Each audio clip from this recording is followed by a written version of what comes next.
Bonsoir. On va commencer notre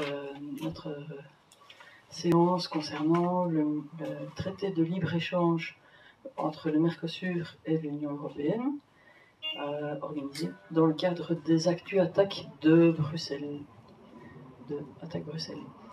Donc nous avons annoncé deux intervenants. Nous avons deux intervenants, mais l'une des deux n'est pas celle qu'on avait annoncée. Paul-Émile Dupré, qui est conseiller politique au groupe Gauche Unitaire Européenne, et d'autre part Laura Vreg des Amis de la Terre, qui nous dépanne très aimablement parce que notre premier intervenant prévu, Nicolas Van Nuffel, est malade, donc il ne peut pas être présent. Donc on va aborder ce traité de libre-échange.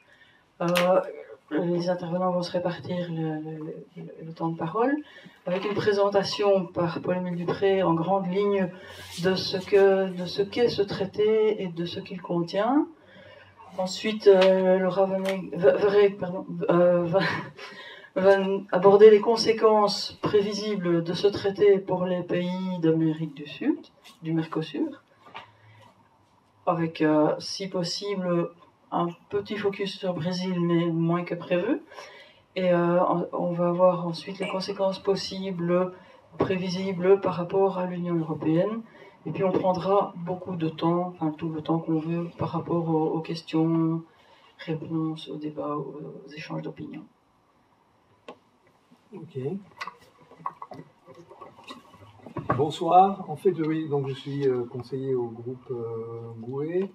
Et je suis aussi membre d'un mouvement politique belge qui s'appelle Demain, qui est éco-socialiste. Donc voilà, ça influencera peut-être aussi mon exposé. Voilà, on a appris en juin donc le paraphe de l'accord Union européenne-Mercosur. On va peut-être revenir plus tard sur les étapes et le calendrier, etc. Mais le paraphe, c'est vraiment le tout premier pas entre les parties. Donc on est très loin d'un traité signé, etc. On n'est pas du tout dans la situation du CETA, etc. On est au début du processus, même si le mandat avait déjà été donné par le Conseil des ministres à la Commission européenne en 1999. Donc c'est un très vieux mandat, mais en fait, vu que justement les deux parties n'étaient pas très compatibles et complémentaires, on va dire, les deux économies, en tout cas avec le format que la Commission européenne impose toujours dans les accords de libre-échange, parce qu'il faut bien distinguer accords de libre-échange qui sont sous les règles de l'OMC et qui imposent des tas d'abord une libéralisation très très haute et des tas de règles de non-discrimination, etc. Tandis que faire un accord de commerce, ça c'est très bien. Donc moi je suis en faveur d'accords de coopération, de commerce, etc. Par contre, en général, notre groupe et aussi notre parti, on s'oppose aux accords de libre-échange qui sont sous le carcan imposé par l'OMC. Donc ces négociations avaient démarré et puis elles n'avaient pas prospéré puisqu'on avait des gouvernements relativement, disons, nationalistes, mais dans le sens compris en Amérique du Sud, c'est-à-dire de défendre l'économie nationale par rapport aux multinationales et aux prétentions du Nord, etc. Pas le nationalisme comme on l'entend chez nous et tout ça.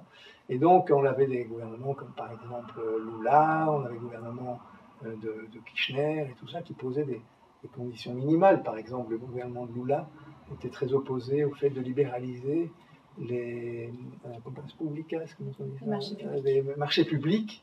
Parce que voilà, c'est sa position, par exemple, les marchés publics doivent rester pour les petites et moyennes entreprises du Brésil et tout ça. Voilà. Donc il y avait des espèces de choses. Et comme la Commission européenne, elle veut toujours tout, l'accord global, etc., surtout les secteurs offensifs, alors simplement, elle ne peut pas avancer dans les négociations. La même chose, le gouvernement de Kirchner, qui était un petit peu à gauche, etc., même s'il venait du libéralisme, mais quand même, il avait une certaine dignité nationale et tout ça. Ils ont une certaine politique commerciale de défendre certains produits, de mettre certaines taxes pour que l'industrie nationale ne soit pas complètement laminée par l'industrie nationale, enfin l'industrie internationale ou européenne. Et ça, donc, l'Argentine était considérée comme un mauvais élève. Enfin, moi, je suis dans des délégations où on parle avec les gens de la Commission européenne et ils parlent à tout le monde, à droite et à gauche, donc ils sont obligés d'avoir leur langage naturel, quoi. Et c'est vraiment, ils en parlaient comme si c'était un gouvernement toxique, simplement parce qu'ils mettaient certaines barrières commerciales minimales pour faire survivre son industrie. Bon. Le mandat, en fait, on le connaît de nouveau, il n'a pas été rendu public, mais on a connu en tout cas la version française, avait été divulguée, a encore été divulguée maintenant par un site assez intéressant qui existe, si vous avez besoin de textes originaux comme ça, négociation, qui s'appelle Bilaterals, en anglais, quoi, .org. Là, vous pouvez trouver beaucoup de documents originaux, et ils ont notamment révélé ce mandat qui est vieux, qui est un mandat de 1999, et donc qui ne contient pas, par exemple, les investissements, le ISDS, donc cette espèce de système qui favorise les investisseurs, un système de justice particulière pour les investisseurs. Donc cet accord ne contient pas cette disposition ISDS, mais ça ne veut pas dire que demain, la Commission européenne ne va pas, au moment où cet accord sera passé, éventuellement rajouter, comme elle le fait maintenant. Elle distingue, elle a un chapitre sur l'investissement après ou à côté. Donc ça ne veut pas dire que si on n'a pas l'ISDS dans l'accord, on ne l'aura pas demain. Et de toute façon, l'accord lui-même, avec ou sans ISDS, je ne sais pas si tout le monde sait ce que c'est l'ISDS, j'ai un peu dit, mais c'est cette disposition qui existait dans le TTIP, qui existe dans le CETA, même si c'est un peu modifié, qui permet aux multinationales et aux investisseurs d'assigner les États si jamais ils considèrent que les conditions de leur investissement se sont empirées parce qu'on a pris des dispositions de défense de l'environnement ou de défense des droits sociaux ou quelque autre mesure, etc. En principe, ces dispositions n'est pas dedans, mais ça ne veut pas dire pour ça que l'accord lui-même est bon. Parce qu'il y a des gens qui pensent, ah bon, il n'y a pas d'ISDS, on peut dormir tranquille. Et en fait, on va voir qu'il y a plein d'autres chapitres qui sont absolument problématiques, aussi bien pour les Argentins et les Brésiliens et les Paraguayens, parce que le Mercosur, dont je voudrais préciser, donc ce sont 4 pays, le Brésil, l'Argentine, l'Uruguay et le Paraguay. Donc pourquoi est-ce qu'il n'y a pas eu d'accord les années précédentes? Simplement parce qu'il y a des gouvernements plus ou moins nationalistes. Il y avait aussi Lugo, enfin plus ou moins progressiste, Lugo au Paraguay. Alors, contre le gouvernement de Lugo, je veux dire, parce que comme il y a des changements de gouvernement qui ont souvent été qui se sont faits de façon illégale, sauf en Argentine, c'est ça qui a ouvert la porte à la conclusion de l'accord. Donc je vais faire un petit chapitre politique là, c'est-à-dire au Paraguay, il y a eu un coup d'État. Un coup d'État qui a été validé en très peu de temps, comme ça, en une journée, par le Parlement. Mais c'est un coup d'État, parce que normalement, le Parlement n'a pas le pouvoir comme ça de virer un président. Les parlementaires ont été élus au suffrage universel, et le président aussi, ce sont 2 pouvoirs différents, etc. Sauf si on fait une procédure d'impeachment qui dure des semaines, et dans laquelle il y a droit de réponse, etc. Donc au Paraguay, en bref, vous pouvez vous renseigner, il y a eu un coup d'État contre ce président progressiste Lugo. On a provoqué un espèce de faux massacre que lui n'a pas provoqué, puis il a été accusé d'avoir fait le massacre, et puis il a été viré dans les 24 heures. Après ça, il y a eu un coup d'État contre Dilma Rousseff au Brésil. Donc ça, c'est un vrai coup d'État du même genre, une espèce de coup d'État parlementaire comme ça, mais c'est un coup d'État. Le juge qui a mené l'action contre elle, soi-disant pour corruption, c'est-à-dire lui-même maintenant il est en prison, je crois, pour 30 ans, c'est un juge extrêmement corrompu, qui a fait qu'avec les majorités qui sont mises au Parlement, aussi il y a eu, elle a été virée du pouvoir alors qu'elle avait été élue, je crois, avec 56 millions de voix, etc. Elle a été remplacée par un type qui a été élu par personne, c'était le vice-président, qui était le fruit d'un accord politique. Et puis il y a eu des élections, et voilà. Et alors, après Dilma Rousseff, il y a eu des élections au Brésil, et là, Lula, qui était le candidat de la gauche, et qui avait donc qui était le favori, qui devait normalement être élu au niveau démocratique, a été empêché de se présenter aux élections par des mesures illégales, par un juge corrompu qui maintenant est ministre de la Justice comme récompense d'avoir fait ça, qui s'appelle le juge Molo. Le Mélenchon dit que c'est le plus indigne. Il a fait une phrase la semaine passée. Donc c'est un vrai coup d'État, et en plus un empêchement de la gauche de revenir au pouvoir. Voilà, ça c'est. Voilà. Sauf en Argentine. Alors, en Argentine, il y a une petite majorité en faveur de Macri. Est-ce que là, il y a eu des fraudes? Semble-t-il non, mais voilà. Et peut-être là, au contraire, le pouvoir va revenir à la gauche. S'il n'y a pas de fraude, au mois d'octobre, ça devrait être le résultat. Donc vous voyez qu'on est sur un terrain assez mouvant.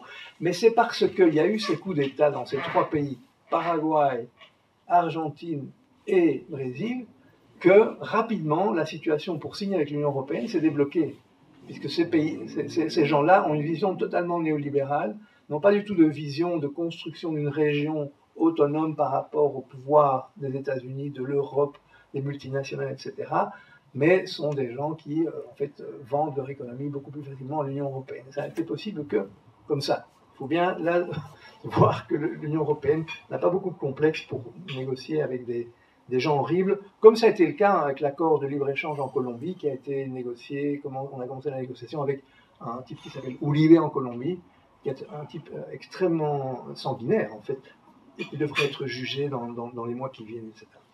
Bon, ça c'était le petit... l'explication de pourquoi la signature de l'accord, tout d'un coup, se débloque maintenant. Et en fait, il y a comme une fenêtre d'opportunité, parce que, comme je vous dis, il y aura des élections en Argentine dans un mois, je crois. Et là, ça pourrait changer. Et on est en train de discuter avec le nouveau candidat qui suit le kirchnerisme, qui est parti de l'équipe de Kirchner. Ce n'est pas Christina Kirchner qui reviendrait, c'est un type qui s'appelle Fernandez, ou Hernandez, je me souviens, un des deux. Fernandez, je crois, et qui devrait être élu s'il n'y a pas de fraude, puisqu'ils ont déjà fait un espèce de premier tour. Alors, bon, je vais aller plus vite sur un peu que contient l'accord. Bon, en fait, l'Union européenne a une espèce de format des accords de libre-échange, avec toute une série de chapitres qui se retrouvent toujours. Bon, alors, dedans, la partie des biens, c'est seulement une petite partie, parce que les gens ont comme idée, accord de libre-échange, bon, les biens vont pouvoir circuler, etc. Alors, les biens, ce sont une partie, les biens industriels, etc., c'est une partie, mais il y a toutes sortes d'autres chapitres qui sont des règles qui s'imposent aux États et qui s'imposent aux gens et qui favorisent beaucoup l'agro-business ou les multinationales, etc. Il faut toujours rappeler que les accords de libre-échange incluent par exemple les droits de propriété intellectuelle, donc les brevets, etc., incluent par exemple, et l'Union européenne dit c'est un de nos chapitres offensifs, inclut par exemple, comme je vous l'ai dit, les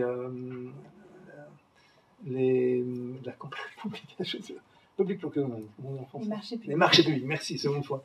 Donc les marchés publics aussi, c'est un secteur offensif de l'Union européenne. Un autre secteur offensif de l'Union européenne, c'est par exemple les services, conquérir les services, et aussi mettre les services publics en concurrence, ce qui permet de réduire vraiment les services publics et d'empêcher aussi de subsidier les services publics.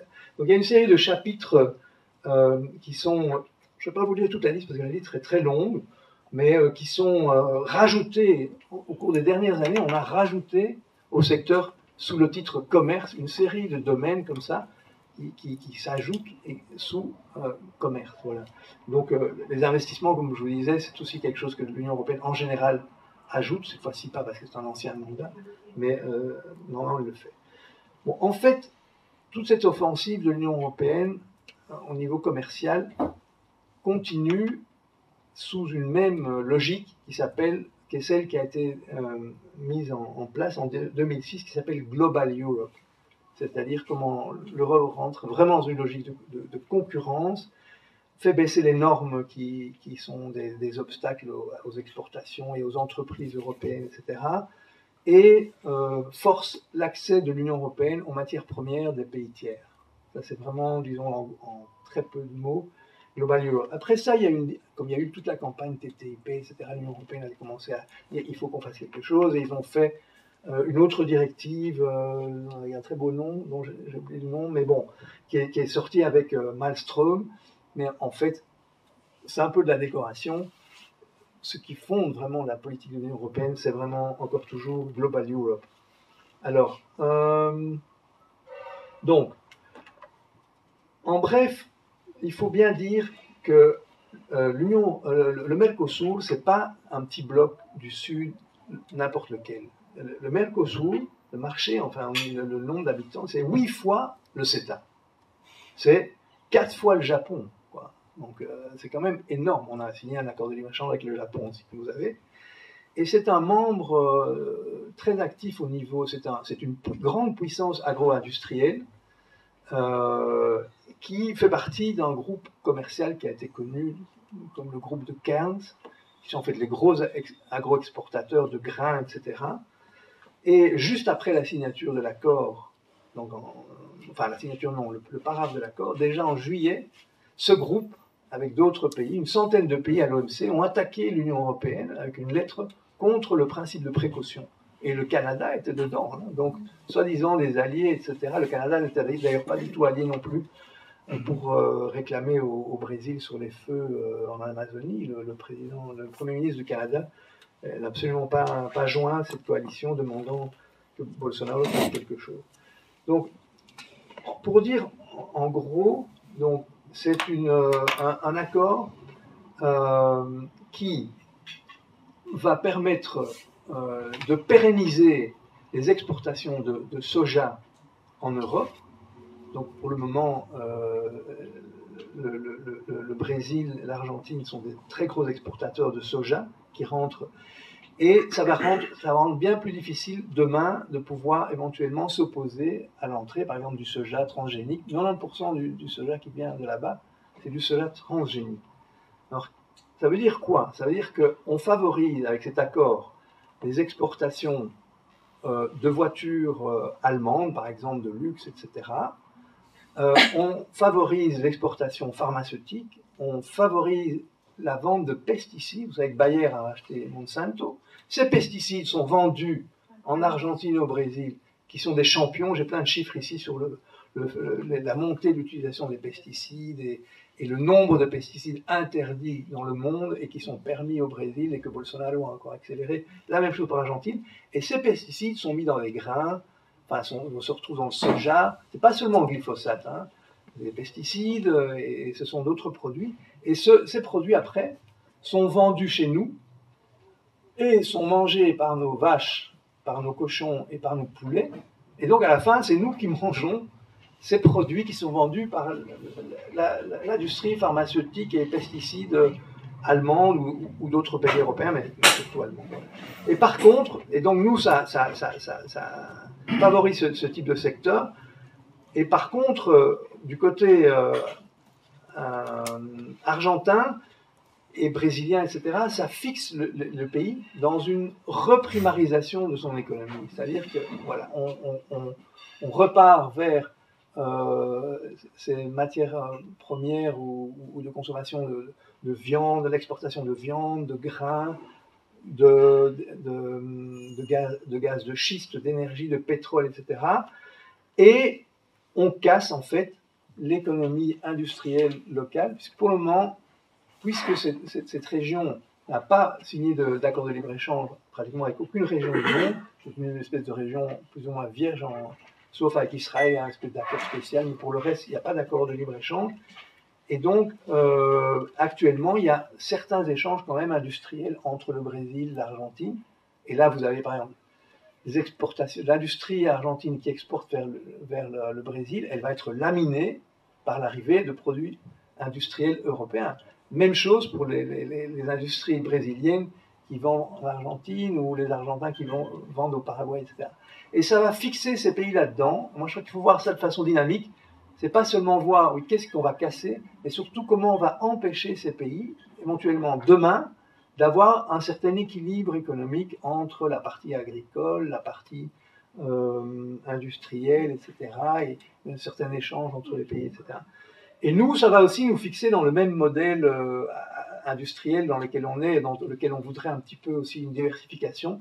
Ça va casser notre agriculture. Bon, je peux vous dire, les quantités ne sont pas tellement grandes pour le Mercosur, par exemple. Quand on dit 99 000 tonnes de viande bovine, donc pour le moment il y a 200 000 tonnes, ça va faire un tiers en plus. Bon, pour l'Argentine, le Brésil, c'est pas tellement. Ils exportent 200 000 tonnes en Chine depuis quelques années. Mais pour les paysans européens, par exemple irlandais, qui vont avoir des problèmes d'exporter par exemple en Grande-Bretagne probablement. Bon, pour le paysan européen, c'est vraiment un problème, ces augmentations d'importation, par exemple de viande, donc 99 000 tonnes de viande bovine, 100 000 tonnes de volaille, 180 000 tonnes de sucre, 650 000 tonnes d'éthanol. Et vous voyez par exemple que la viande bovine, par exemple, elle est 5 € moins chère quand elle est produite au Brésil, en Argentine. Donc il y a une concurrence quand même difficile pour les agriculteurs et qui a comme problème qu'on a déjà beaucoup concédé au CETA, que demain on va concéder aussi à l'Australie, à la Nouvelle-Zélande. Donc il y a toujours une accumulation qui se retrouve aux dépens des petits et moyens agriculteurs. Éventuellement, les gros exportateurs européens s'y retrouvent plus ou moins. D'abord, ils ont beaucoup d'investissements aussi au Brésil, et parce qu'eux ont certains secteurs offensifs aussi dont je pourrais parler tout à l'heure. Bon, je dois aller plus vite, sinon je vais prendre tout le temps, on devrait aller aux questions après. Hop. Voilà. Je crois que, bon, je préfère en fait, simplement je voulais dire aussi, il y a une espèce de fiction, parce qu'on dit l'Union européenne va ouvrir son marché à 93% sur les biens par exemple, etc. Et eux vont ouvrir à 91%. Mais la question c'est que l'Union européenne elle est déjà ouverte à 66%. Donc en fait nous on a une ouverture assez peu, enfin on a juste une trentaine de pourcents d'ouverture, etc. Tandis que eux, ils partent de 13%. Donc pour eux, c'est vraiment une très grosse libéralisation. Donc il y a aussi des espèces de faux discours dans lesquels c'est plus ou moins équilibré. Donc c'est pas du tout un accord qui respecte les symétries entre les deux régions. C'est un accord qui est vraiment très favorable, disons, presque fait pour le gros hacendado du Mercosur, qui pourra importer sa voiture sans taxe, qui pourra importer ses produits d'Europe sans taxe, pesticides, tous ces trucs qu'ils utilisent. Le glyphosate, là, vous avez, j'étais en Argentine il n'y a pas longtemps, et à la radio, il y a les agriculteurs, c'est une pub, quoi, qui dit « Et moi, j'aime mon glyphosate !» Parce que voilà, ils le revendiquent vraiment, les pesticides, ça, comme quelque chose d'extrême. Et il y a toute une lutte, là justement, en Argentine, au Brésil, contre l'utilisation de ces produits pesticides. Alors, ce n'est pas seulement les pesticides, c'est aussi l'utilisation d'antibiotiques massivement aussi dans la viande, dans les produits. Donc ça, c'est aussi ces pesticides, fongicides, antibiotiques et OGM. Ce sont vraiment des champions dans tous ces domaines-là, et ça a beaucoup augmenté récemment, tant au niveau des quantités qu'au niveau du nombre des produits interdits qui ont été... voilà. Et donc, je vais terminer là, je vais te passer la parole et on reviendra pour les questions après ou pour d'autres interventions sur aussi les résistances, comment on peut résister en Europe et là-bas, parce que je crois que c'est un accord vraiment, franchement, qu'on peut gagner. On est tout début du processus. Il y a tout un long chemin, parce que comme c'est un vieux mandat, en fait, tous les pays d'Europe doivent donner leur accord parce qu'ils vont signer en même temps à côté de la Commission européenne. Donc si un pays d'Europe, par exemple, le Parlement irlandais a déjà dit qu'il demandait à son gouvernement qu'il ne signe pas cet accord. Si le gouvernement irlandais ne signe pas l'accord, il n'y a pas d'accord. Contrairement aux autres traités qui viennent maintenant, qui sont avec un mandat plus léger, et ils sont seulement européens.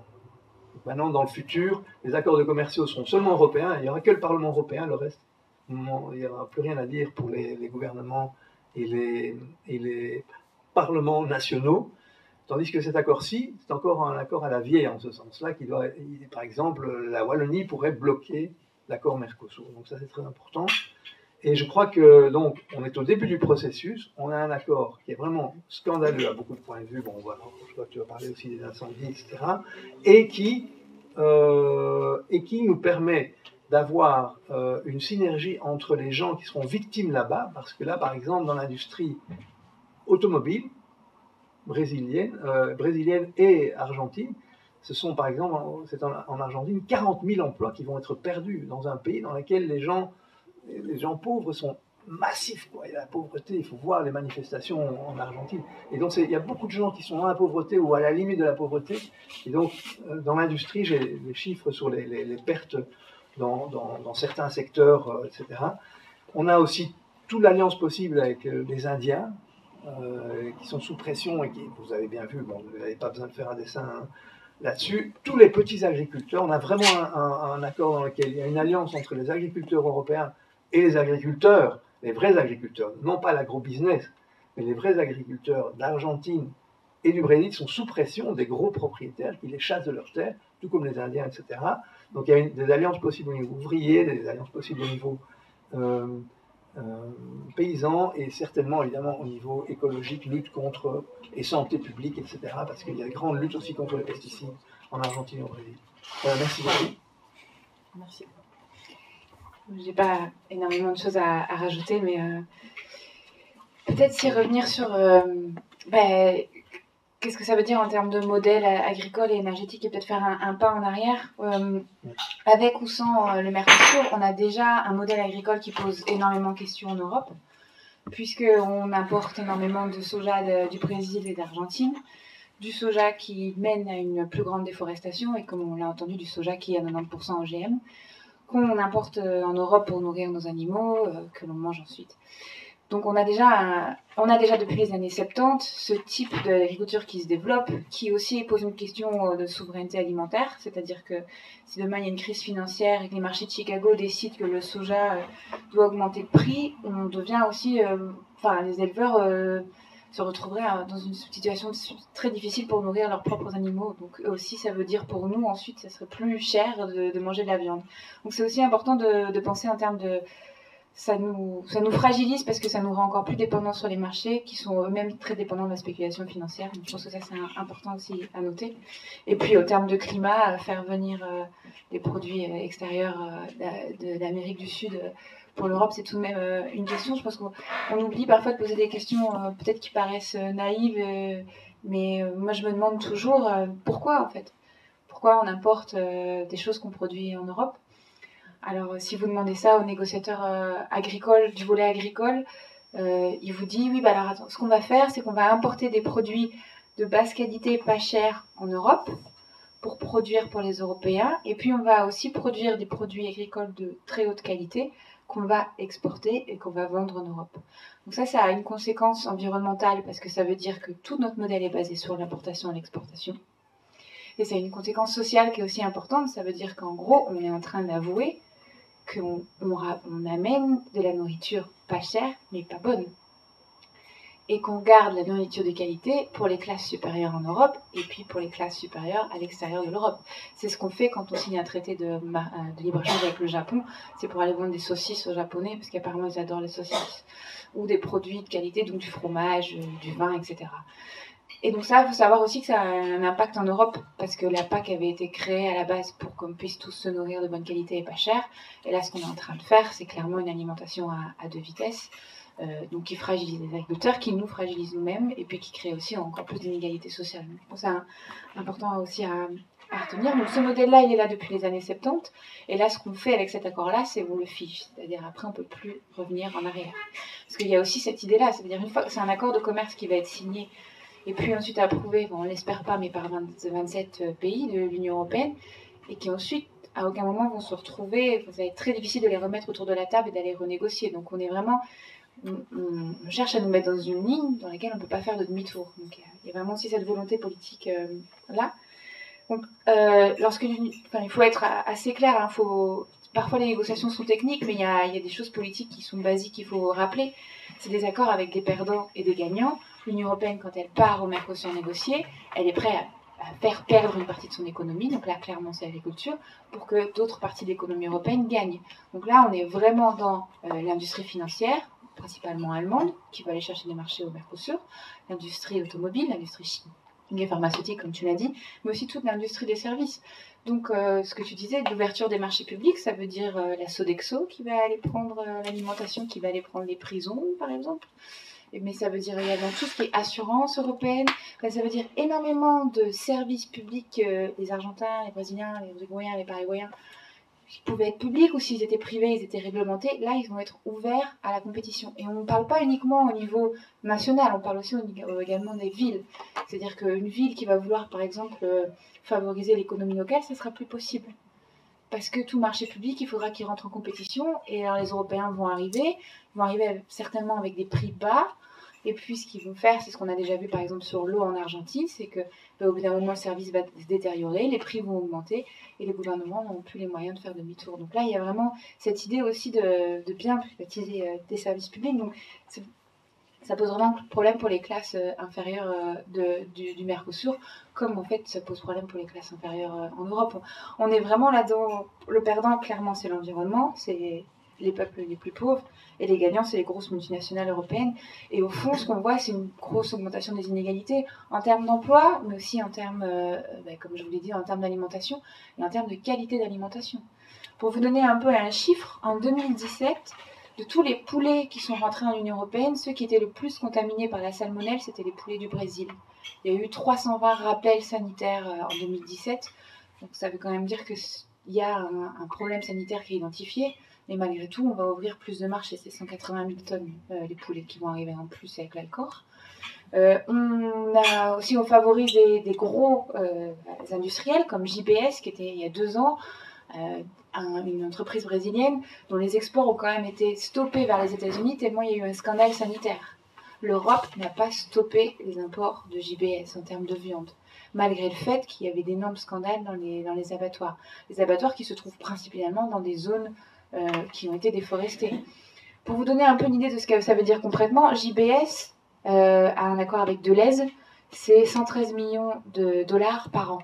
Donc c'est vraiment un gros partenaire de Deleuze. Carrefour lui aussi travaille avec JBS. Il faut savoir que JBS et Carrefour, donc de la viande que Carrefour vend qui vient de JBS, il y en a 35% qui vient de l'Amazon. Donc on est vraiment dans des processus qui vont favoriser la déforestation, puisqu'on est déjà dans de la viande importée dans des zones qui devraient être protégées. Mais alors là, en favorisant encore plus. Donc, alors c'est marrant, Macron s'étonne, ah oui, les feux, etc. Non, en juin, l'Office national des forêts au Brésil s'alarmait qu'on n'avait jamais autant déforesté au Brésil. C'était un stade de feu d'ennemis par minute au mois de juin qu'on déforestait au Brésil. Donc certes, il y a des feux maintenant et il y a tout un accaparement des terres au détriment des peuples qui y habitent, mais c'est un processus qui a commencé depuis l'élection de Bolsonaro. Entre janvier et juillet 2019, il a approuvé presque 300 pesticides. Ces pesticides qu'on va retrouver dans les jus d'orange qu'on va exporter par exemple en Belgique. Déjà aujourd'hui, si vous allez au supermarché, vous faites attention où vient votre jus d'orange. On a déjà énormément de jus d'orange brésilien et là, ça va être encore favorisé. Et on est, comme tu disais, en fait, dans un processus qui est très néocolonial finalement, puisque ça va être principalement des matières premières qu'on va importer des pays du Mercosur, pendant que nous, on va aller vendre nos voitures, nos services financiers, etc. Donc aussi, on reste dans une relation hyper néocoloniale avec ces pays-là, qui à nouveau on fiche, et ça, je pense que c'est un souci. Bon, après, tu as dit beaucoup, je voulais peut-être aussi juste finir par le modèle énergétique de ce que tu disais, parce qu'en fait, c'est une tendance qui est au-delà du Mercosur. C'est-à-dire qu'on fait des beaux discours sur le climat, on parle de l'accord de Paris, on met l'accord de Paris dans un chapitre et on se dit regardez c'est magnifique. Oui, sauf qu'on importe déjà du soja, OGM, mais surtout il y a aussi des gaz de schiste qu'on produit en Argentine que l'Union européenne aimerait bien importer. Ce qu'on fait déjà avec les États-Unis, on est de plus en plus en train d'ouvrir des ports qui nous permettront de recevoir du gaz de schiste des États-Unis et on va aller faire la même chose en Argentine. Donc on est sur un modèle qui importe du gaz de schiste d'Amérique pour être utilisé en Europe. Donc, malgré tous les beaux discours, finalement, derrière, on voit totalement l'inverse de ce qui peut être dit. Et voilà. Bon. Ok, merci bien. On va aller aux questions. Je peux parler ou... Ouais, on peut prendre le micro. Il y a deux. Égalité. Merci, j'avais une question concernant la nouvelle commission. Est-ce qu'il y a... Ah. Allô. Ouais, Oui, c'est bon. J'avais une question concernant la nouvelle commission. Oui. Et vous avez parlé de l'exemple de l'Irlande et de ce que ça peut soulever comme peut-être opportunité, parce que le nouveau commissaire qui est au commerce, c'est le commissaire irlandais Phil Hogan, qui normalement est très libéralisateur, mais dans ce contexte-ci pourrait éventuellement apporter justement cette perspective irlandaise. Il est très proche de l'agro-business irlandais. Donc voilà, juste une question, c'est peut-être un peu spécifique, mais là-dessus. On pose plusieurs questions et puis on répond, ou bien on prend des questions. Je propose qu'on réponde directement, Ah oui, parce que ouais. c'est un débat. Oui, effectivement, on vient de savoir hier que c'était Phil Hogan, on savait, enfin, on vient d'apprendre aujourd'hui, en fait, ou non hier, que c'est Phil Hogan qui est le commissaire au commerce et au niveau de vie, quelque chose comme ça des Européens, enfin, voilà. Et que Borrell sera pour les affaires étrangères, etc. Bon. Phil Hogan, effectivement, comme tu dis, en fait, c'est un commissaire qui a continué dans la lancée néolibérale, quoi. On n'a pas défendu les producteurs européens, ni d'Europe, ni d'outre-mer. On a perdu sur les produits, sur le sucre, etc. Ça n'a pas commencé avec lui, mais lui, il a continué dans la même foulée. Et on remplace ça par les subsides. On sait que les subsides, c'est pendant un certain temps, etc. Et en fait, on perd l'idée qu'on ait une certaine localisation des produits agricoles qui est quand même, je crois, d'un point de vue écologique, un peu le futur. Ça ne veut pas dire qu'on doit devenir autarcique, il y a des choses qu'on ne peut pas produire ici, et on conduira à... Mais une certaine relocalisation et surtout aussi une défense, en fait, des moyens de production. On a perdu une magnifique opportunité avec les bananes, par exemple. Là, on a fait des accords avec les bananes, à l'OMC, etc. Alors qu'on aurait vraiment pu faire un marché de la banane dans lequel on priorise les producteurs, bon, les Canaries, etc. aussi, et puis surtout les producteurs, non pas d'Amérique latine par rapport aux Africains, etc., mais de ceux qui produisent éthiquement, au niveau vraiment éthique d'un point de vue climat et social. Et ça, on a perdu cette possibilité qui était, à mon avis, une possibilité en or. Actuellement, on a l'importation de bananes bio, mais il paraît que quand tu vas sur place, il y a 2 champs qui sont exactement les mêmes traitements. On dit là c'est bio, là c'est pas bio. Et ça vient à la question du contrôle dont parlait Laura, c'est que dans l'accord, on dit que les contrôles seront moins forts qu'avant. On a vu ce qui s'est passé avec le scandale sur la viande brésilienne, etc. On a vu au niveau du CETA, dans tout le débat du CETA, comment en fait le contrôle ne se fait pas. On dit que les contrôles, la Commission européenne dit ah mais c'est les États qui font le contrôle, c'est pas mon domaine. Et les États ne font pas ce contrôle bien, etc. Il y a des États d'ailleurs qui sont carrément dans lesquels il y a beaucoup de corruption dans les ports, etc. Importer en Bulgarie, ça va pas être très compliqué, tout ça. Et en plus, maintenant, ils vont faire, soi-disant, des autocontrôles, c'est-à-dire qu'ils vont faire des contrôles par les producteurs et les pays vont pouvoir garantir, etc. Donc les contrôles vont être relâchés au niveau de l'importation des produits. Donc moi, je crois que Phil Hogan sera dans une contradiction sur s'il veut encore faire de la politique en Irlande, parce qu'effectivement l'accord est très antipopulaire, non pas tellement par la grande industrie irlandaise, mais par les paysans irlandais. Il y a quand même beaucoup de paysans réels irlandais, petits producteurs ou moyens producteurs de viande, etc., qui vont avoir beaucoup de problèmes. Et là, comme je l'avais dit, le Parlement irlandais a déjà voté une résolution, et ça je crois que c'est la meilleure chose à faire. C'est de tous les côtés, tous les parlements, tous les conseils communaux, etc., se déclarer hors Mercosur, comme on était hors CETA, hors TTIP, et surtout les parlements régionaux, nationaux, tout ça, demandent à leur gouvernement de ne pas signer cet accord, etc. Là, ils pourraient donc être en difficulté. Moi, je crois qu'il y a aussi un autre problème, c'est Borrell, qui est donc le commissaire aux affaires étrangères, parce qu'on voudrait aussi que les clauses de droits de l'homme et démocratiques et tout ça soient vraiment effectives. Il y a toujours dans tous les accords, on dit c'est une clause fondamentale de l'accord, comme le dit le traité de Vienne, etc. Mais vous voyez la Colombie, quoi. La Colombie, on est en train de massacrer les leaders sociaux, quoi. Moi, je reçois des nouvelles de 3 à 4 leaders sociaux assassinés chaque jour, et parfois, par exemple, vendredi, 4 anciens combattants des FARC, enfin oui, ex-combattants des FARC, on va pas dire anciens combattants, parce que ça fait un peu Première Guerre mondiale, mais ex-combattants des FARC, qui se font assassiner en un jour, quoi. Et voilà, et l'Union européenne n'a pas commencé à dire on pourrait éventuellement penser dans le futur activer la clause démocratique et des droits de l'homme. Et comme le commissaire Borrell vient du PSOE, qui est un des partis socialistes les plus néolibéraux d'Europe, et que lui-même d'ailleurs aussi des problèmes de corruption, enfin, mais à part ça, son parti est quand même très néolibéral. c'est un parti, le PSOE, qui a toujours négocié des avantages commerciaux en Amérique latine pour les entreprises espagnoles, pour des anciennes entreprises publiques qui deviennent des multinationales, hein, Telefónica et toutes ces entreprises. Il y a toujours eu un troc. Moi, ça fait 30 ans que je regarde ça. J'ai toujours vu que les Espagnols troquent le silence sur les droits de l'homme contre les avantages commerciaux. Et c'est vraiment très, très particulier son parti. Donc là, j'ai vraiment peu d'espoir que ce soit un commissaire qui active la clause démocratique quand il s'agit de coups d'État, comme par exemple l'histoire qui s'est passée au Brésil, etc., où aussi l'Union européenne n'a rien fait par rapport au coup d'État au Paraguay, n'a rien fait par le coup d'État au Honduras, n'a rien fait, a validé tous ces coups d'État, il faut bien le dire, on est quand même dans un gros problème à ce niveau-là. Et ce commissaire-là, qui a aussi, je me souviens quand il était au Parlement européen, un jour j'ai reçu un message disant le président, qui était président du Parlement européen, le président du Parlement européen a l'honneur de présenter Álvaro Uribe, le président de la Colombie, qui à ce moment-là est un pays dans lequel, on disait, c'était que les chiffres, on tue plus de syndicalistes en Colombie que dans tout le reste du monde ensemble, quoi. Et à ce moment-là, il a présenté Uribe à un parterre de businessmen, etc. Moi, j'ai fait une réponse, une des seules fois que j'ai fait, c'était 400 personnes du Parlement, en fait, le président. Et j'ai fait une réponse à tous. Ce n'est pas un honneur pour le président du Parlement européen de présenter une sale crapule qui est Álvaro Uribe, etc.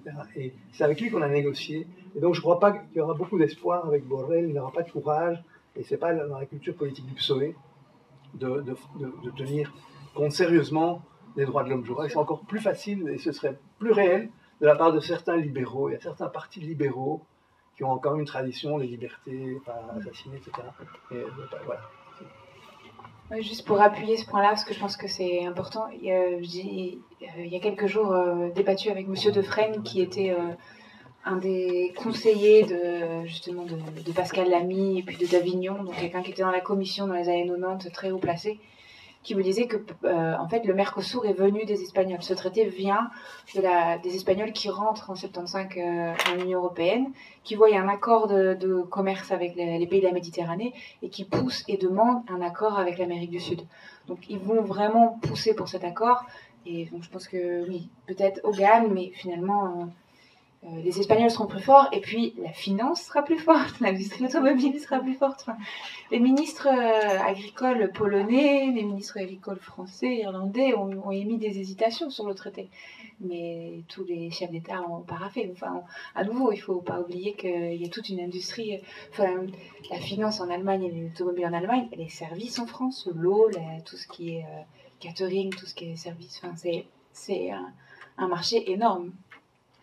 Pour aussi revenir sur les contrôles, donc il n'y a pas longtemps, on a obtenu des documents qui montraient que la Commission demandait aux États membres de ne pas mettre en place des contrôles sur les nouveaux OGM.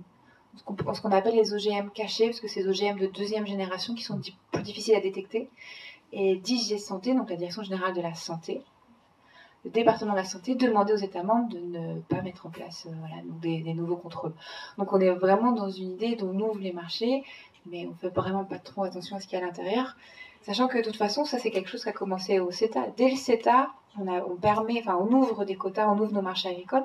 Donc une fois qu'on est allé au Canada et qu'on a offert nos marchés agricoles, qu'on les a vendus finalement notre marché agricole, on ne peut plus revenir en arrière en fait. Puisqu'une fois qu'on est allé au Canada donner quelque chose, les Brésiliens et les Argentins vont dire attendez, si vous avez donné ça aux Canadiens, moi je veux pas, j'en veux plus. Ce que vont aussi demander les Australiens, ce que vont demander les Américains. C'est ça le processus de négociation. Donc c'est aussi pour ça que c'est important de ne pas perdre la bataille du CETA, puisque c'est une ouverture qui après, à nouveau, on ne peut pas revenir en arrière. Et on le voit sur le CETA, mais on va le voir aussi au Mercosur. Au CETA, au Canada, on utilise des farines animales. Les animaux sont encore nourris aux farines animales, qui après rentrent chez nous, alors que chez nous c'est interdit. Après chacun, c'est pas, j'ai rien contre la politique agricole canadienne. Les députés canadiens ont pris des décisions sur le modèle agricole qui leur revient à eux, suivant leurs scandales, etc. Sauf que nous, en Europe, on a pris des décisions suivant certains scandales qu'on impose à nos agriculteurs qui doivent respecter, qui doivent investir, parfois s'endetter pour respecter. Par contre, après, on les met en compétition face à des agriculteurs canadiens qui n'ont pas les mêmes normes, puis qui n'ont pas non plus la même échelle. À nouveau, là, quand on parle du Brésil et de l'Argentine, la plupart du temps, c'est pas pour moi, c'est plus une ferme, c'est une usine, quoi. Donc ce qu'on cherche à faire finalement, c'est de tuer la petite agriculture européenne en la mettant en compétition avec l'agro-industrie qui va exporter nos produits. Donc c'est aussi un modèle agricole qu'on cherche à détruire, mais plutôt comme on ne peut pas le faire politiquement vraiment à l'intérieur, finalement on passe un peu par la politique extérieure et commerciale pour finalement arriver à une industrialisation de l'agriculture en Europe.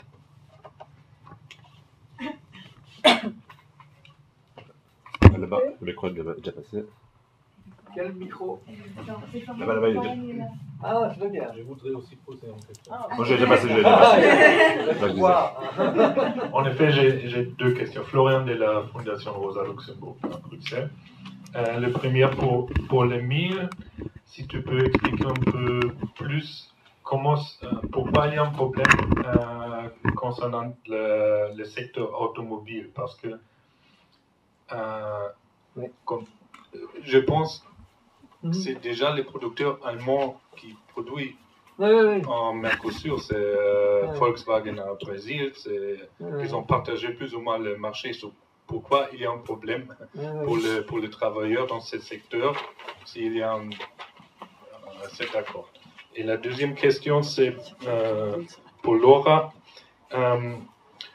parce que tu as parlé de la exportation de jus d'orange, et j'ai lu qu'il avait un problème pour un producteur africain de jus d'orange qui veut entrer dans le marché européen et qui a créé une usine pour emballage de jus d'orange comme ça, pour exporter en Europe.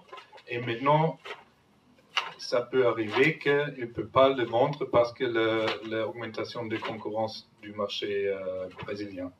Bref, la question c'est, est-ce qu'il y a des autres exemples pour les effets pour le pays tiers, et spécialement en Afrique, parce qu'on parle beaucoup de la problème de la développement économique en Afrique, qui est un problème pour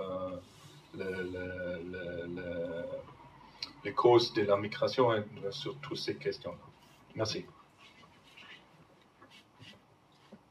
Oui, merci bien pour la question. C'est très utile de pouvoir en parler. Sur la question automobile comme exemple, effectivement, en Argentine, il y a une industrie automobile assez importante. Au Brésil aussi, ce ne sont pas des voitures brésiliennes ou argentines, mais ce sont des voitures qui sont construites par les ouvriers brésiliens et argentins et qui sont plus ou moins adaptées au marché local, etc. Parfois, c'est des modèles. On a encore fait les camionnettes Volkswagen, la T1 encore très tard, je crois qu'on ne la fait plus maintenant, etc. Et en fait, on a calculé, donc c'est des syndicats argentins, mais qui l'ont fait de façon très pointue, ils ont calculé que donc, si on ouvre le marché, si on baisse les barrières et qu'on laisse rentrer des voitures directement produites, en fait, pas tellement en Europe, parce que je crois que c'est ça, on est en train de troquer un modèle où on a une économie régionale, nationale, etc., avec certaines protections, contre une économie globalisée. Ce ne sera pas nécessairement des ouvriers européens qui vont remporter le marché.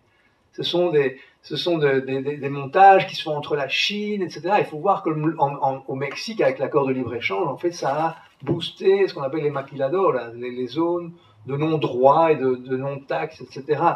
Et donc, le secteur automobile argentin, qui a une certaine protection, les marques sont étonnamment européennes ou d'autres pays, etc., seront mises en concurrence avec cette économie globalisée qui ne fait pas nécessairement, et pas du tout, le bonheur des ouvriers européens non plus. Voilà, il faut bien voir ça comme ça. Et donc, les chiffres sont rien que dans le secteur des voitures, c'est 9500 emplois qui devraient disparaître très rapidement en Argentine. Dans la chimie, 19 000. Dans les pièces pour voitures, 32 500 postes qui disparaîtraient. Dans le cuir, les meubles, le textile, les chaussures, 47 000 emplois. Et alors, un secteur, l'Union européenne est une énorme puissance aussi dans tout ce qui est métal mécanique, etc. 48 000 emplois, donc rien que pour l'Argentine. On s'en parlait parce que les Brésiliens n'ont pas encore donné les chiffres, il n'y a pas encore. Au Brésil, on ne s'est pas encore vraiment réveillé sur la question de cet accord de libre-échange. En Argentine, on s'est un petit peu plus réveillé. Et par exemple, l'Union européenne a obtenu, et la Commission est très fière de ça, qu'il y aura dans ces pays-là, dans le futur aussi, 0 taxe à terme, parce que bon, la libéralisation n'est pas immédiate pour tout, il y a une séquenciation, mais à terme, dans 5 ou 10 ans, j'ai noté ça quelque part, mais je ne l'ai pas ici en tête, il y aura une libéralisation totale du marché du Brésil, de l'Argentine, du Paraguay et de l'Uruguay à toutes les voitures électriques, par exemple, qui est le futur. Donc, en fait, leur marché va rester ouvert, donc ça va être impossible pour eux de faire la concurrence, sauf à faire partie de cette espèce d'économie globalisée où on cherche vraiment des régions dans lesquelles les salaires sont au plus bas, la pollution est possible et sans réserve. Voilà, c'est un peu ça.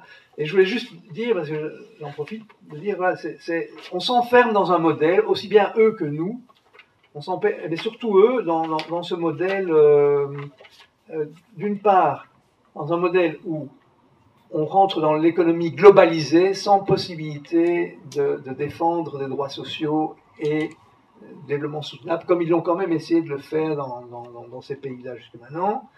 Deuxièmement, on s'enferme, surtout l'Argentine, dans un modèle de dette, parce que, bon, en fait, le soja, pour l'Argentine, c'est un peu comme le pétrole pour l'Arabie Saoudite, quoi. Et ils taxaient le soja à l'exportation, et ça permet de faire que leurs finances, faire fonctionner leurs finances publiques. Et donc Macri, ce qu'il a fait, c'est couper les taxes à l'exportation du soja. Bon, même la Banque mondiale lui a dit qu'il faut quand même remettre un petit peu de taxes, un minimum, etc. Mais donc en 3 ans, il a ruiné son pays, parce qu'en retirant les taxes à l'exportation, il a beaucoup enrichi les plus grandes familles d'Argentine, mais il a complètement coulé l'économie du pays. Et alors, comme ça coulait, il a émis des obligations d'État, des emprunts d'État, qu'il a vendus à ces mêmes grandes familles argentines, et entre autres étaient d'ailleurs aussi les propriétaires d'une grande partie des fonds vautours, qui a été une grande difficulté pour l'Argentine dans les années passées, mais bon, et qui sont émis en dollars, etc. Et donc, on s'enferme aussi avec cet accord de libre-échange, parce que l'Union européenne insiste pour qu'on ne remette pas ces taxes à l'exportation. Donc là, on va beaucoup plus loin avec l'OMC, parce que l'OMC, elle s'occupe du fait que vous ne pouvez pas mettre d'impôt à l'importation. Mais ici, l'Union européenne demande aussi qu'on ne mette pas d'impôt à l'exportation de matières premières ou de soja, etc. Là, on va plus loin que l'OMC. Et donc, ça enferme l'Argentine dans la dette à long terme. Là, on s'est réendetté. Maintenant, l'Argentine vient de déclarer défaut. Elle ne peut plus payer ses dettes, alors qu'elle n'était pas du tout endettée au moment de la sortie du gouvernement de gauche de Kirchner. C'était un rêve au niveau financier, l'Argentine, à ce niveau-là. Et puis, on s'enferme aussi dans un modèle, et ça c'est très important, j'ai eu une discussion avec des fonctionnaires hier, de la Commission européenne, parce qu'ils disent « Ah, mais c'est bien quand même, cet accord va nous permettre d'avoir un levier par rapport au développement soutenable, d'obliger Bolsonaro à respecter l'environnement, etc. » Non, on s'enferme dans un modèle de déforestation. Pourquoi ? Parce que c'est la demande de produits comme le soja, la viande et l'éthanol qui font que les gens brûlent des terres pour pouvoir cultiver. Par exemple, le soja, en fait, je vais combiner en fait un graphique et un taux d'augmentation. Donc on est passé au niveau du soja. J'ai pu retrouver mais en tout cas, ce que je peux vous dire, c'est que en quelques années, entre 2005 et 2015, maintenant au Brésil, en fait, la superficie, rien que pour le Brésil, hein, et il faut dire, en Paraguay et en Argentine, il y a beaucoup de soja, mais rien que pour le Brésil, c'est presque 11 fois la Belgique, hein, la superficie. Et donc, ça bouffe complètement l'Amazonie, avec cet accord de libre-échange et avec les accords avec la Chine, etc. Dans 5 à 10 ans, il n'y a plus d'Amazonie. Vous vous rendez compte ce que c'est ? C'est 3,6 fois le Portugal, c'est 10 fois, c'est presque 11 fois, donc 10,9 fois la Belgique, et c'est 4,2 fois l'Écosse, quoi. Et alors, je voulais mettre ça, c'est aussi un graphique qui est intéressant. On en a beaucoup comme ça. Il y a une chercheuse magnifique au Brésil sur les herbicides. La tolérance au glyphosate. Donc, vous voyez les grosses gouttes, c'est ce qu'on tolère au niveau des résidus du glyphosate. dans l'eau au Brésil. Hein. Et vous voyez ce qu'on tolère en Europe, quoi. C'est là. C'est le petit truc là. C'est-à-dire qu'on a une tolérance et la petite goutte qui est là, quoi. Ça, c'est ce qu'on tolère en Europe au niveau. Donc c'est 200 fois plus la tolérance actuelle. Et ça a été boosté, tous ces trucs sur les pesticides, etc. Pour ceux qui veulent, je vais pas, mais les chiffres sont hallucinants de comment Macri et Bolsonaro ont permis des tas de produits nouveaux qui sont totalement interdits par l'OMS et qui sont totalement interdits dans l'Union européenne, alors qu'à déjà avant, c'était pas tellement brillant non plus. Il faut dire qu'aussi sous Lula et sur Kirchner, c'était déjà un gros problème. Il y avait déjà énormément d'intoxication, mais là, on est dans des niveaux de conquête de nouvelles terres et de permissivité sur le glyphosate, les pesticides et les hormones hallucinants, quoi. Et c'est à ce moment-là que l'Union européenne signe. Quel est le sérieux du discours? Et un truc sur lequel je voulais parler, mais je ne vais pas le faire maintenant parce que je prends trop la parole, mais sur la question de précaution, le principe de précaution, pour m'étendre un petit peu, pour montrer que c'est bidon, quoi. La Commission européenne dit, dedans, il y a le principe de précaution, donc il n'y a pas de problème. Il y a un chapitre sur le développement et les droits sociaux, donc il n'y a pas de problème. Le principe de précaution, il n'est pas dans le chapitre qu'il faut. Il est dans un chapitre pas obligatoire. Et le chapitre sur le développement et les droits sociaux, ça va, développement soutenable, en fait, il n'y a aucune contrainte, il n'y a aucune sanction, il n'y a rien. Et même pas le système d'arbitrage de l'accord lui-même qui ne concerne que les échanges commerciaux, mais qui ne concerne pas le respect donc de l'environnement ou des droits sociaux. Le principe de précaution, c'est si on n'est pas sûr que c'est sûr, on n'approuve pas. Hein. Donc c'est dans le traité de l'Union européenne de base normalement. Mais pour juste rajouter un petit peu aussi sur Polémine, et bon, c'est encore plus effrayant, mais l'Argentine c'est aussi un pays qui fait beaucoup de tests sur les animaux OGM, notamment les vaches OGM. Et on a signé un accord avec le Canada qui a approuvé le premier animal transgénique, c'est du saumon transgénique. Et on n'a aucune garantie, par exemple, que ce saumon ne peut pas venir en Europe puisqu'on n'a aucun moyen de le tester. Donc c'est aussi une question qui se pose à plus long terme, c'est-à-dire si demain l'Argentine commence à mettre des animaux transgéniques dans ses fermes et qu'on exporte de la viande d'Argentine, comment on vérifie qu'on n'a pas de la viande qui vient d'un animal transgénique? Donc il se pose aussi ces questions-là. Pour revenir sur les effets sur les pays tiers, alors ça a clairement un effet sur l'Afrique, sur deux choses. L'éthanol, en fait on va faire venir 200 000 tonnes par an d'éthanol principalement en biocarburant. Donc on va utiliser l'éthanol dans nos voitures qui viendra d'Argentine, qui aura certainement contribué à la déforestation et au déplacement d'Argentine ou du Brésil et des peuples indigènes. Et aux incendies. Qui aux incendies. Ça a un effet de déplacement dans les pays africains qui ont misé sur l'huile de palme, par exemple, pour l'export, et aussi sur les pays asiatiques. On est aussi à 60 000 tonnes de riz qui va arriver en Europe, donc ça pose question pour les pays asiatiques. Et sachant qu'en termes d'importation de biocarburants, on vient d'approuver le soja américain transgénique comme biocarburant en Europe. Donc on va aussi importer des États-Unis du biocarburant, ce qui va poser question pour les pays africains qui veulent exporter l'huile de palme. Bon, après, on peut remettre en question aussi ce modèle-là. Est-ce que c'est vraiment une bonne chose pour l'Afrique de vouloir exporter de l'huile de palme? Et après aussi, c'est plus en termes de chaîne mondialisée, mais une des choses que l'Europe veut exporter, c'est des biscuits et du chocolat au Mercosur. En fait, jusqu'à présent, il y a des tarifs douaniers à hauteur de 20%, et là, ils vont arriver à 0%. Donc, on va se retrouver dans une situation incroyable où, en Afrique, on va produire du chocolat, qu'on va exporter en Europe, qu'on va transformer en Europe, et puis après, on va exporter dans les pays du Mercosur.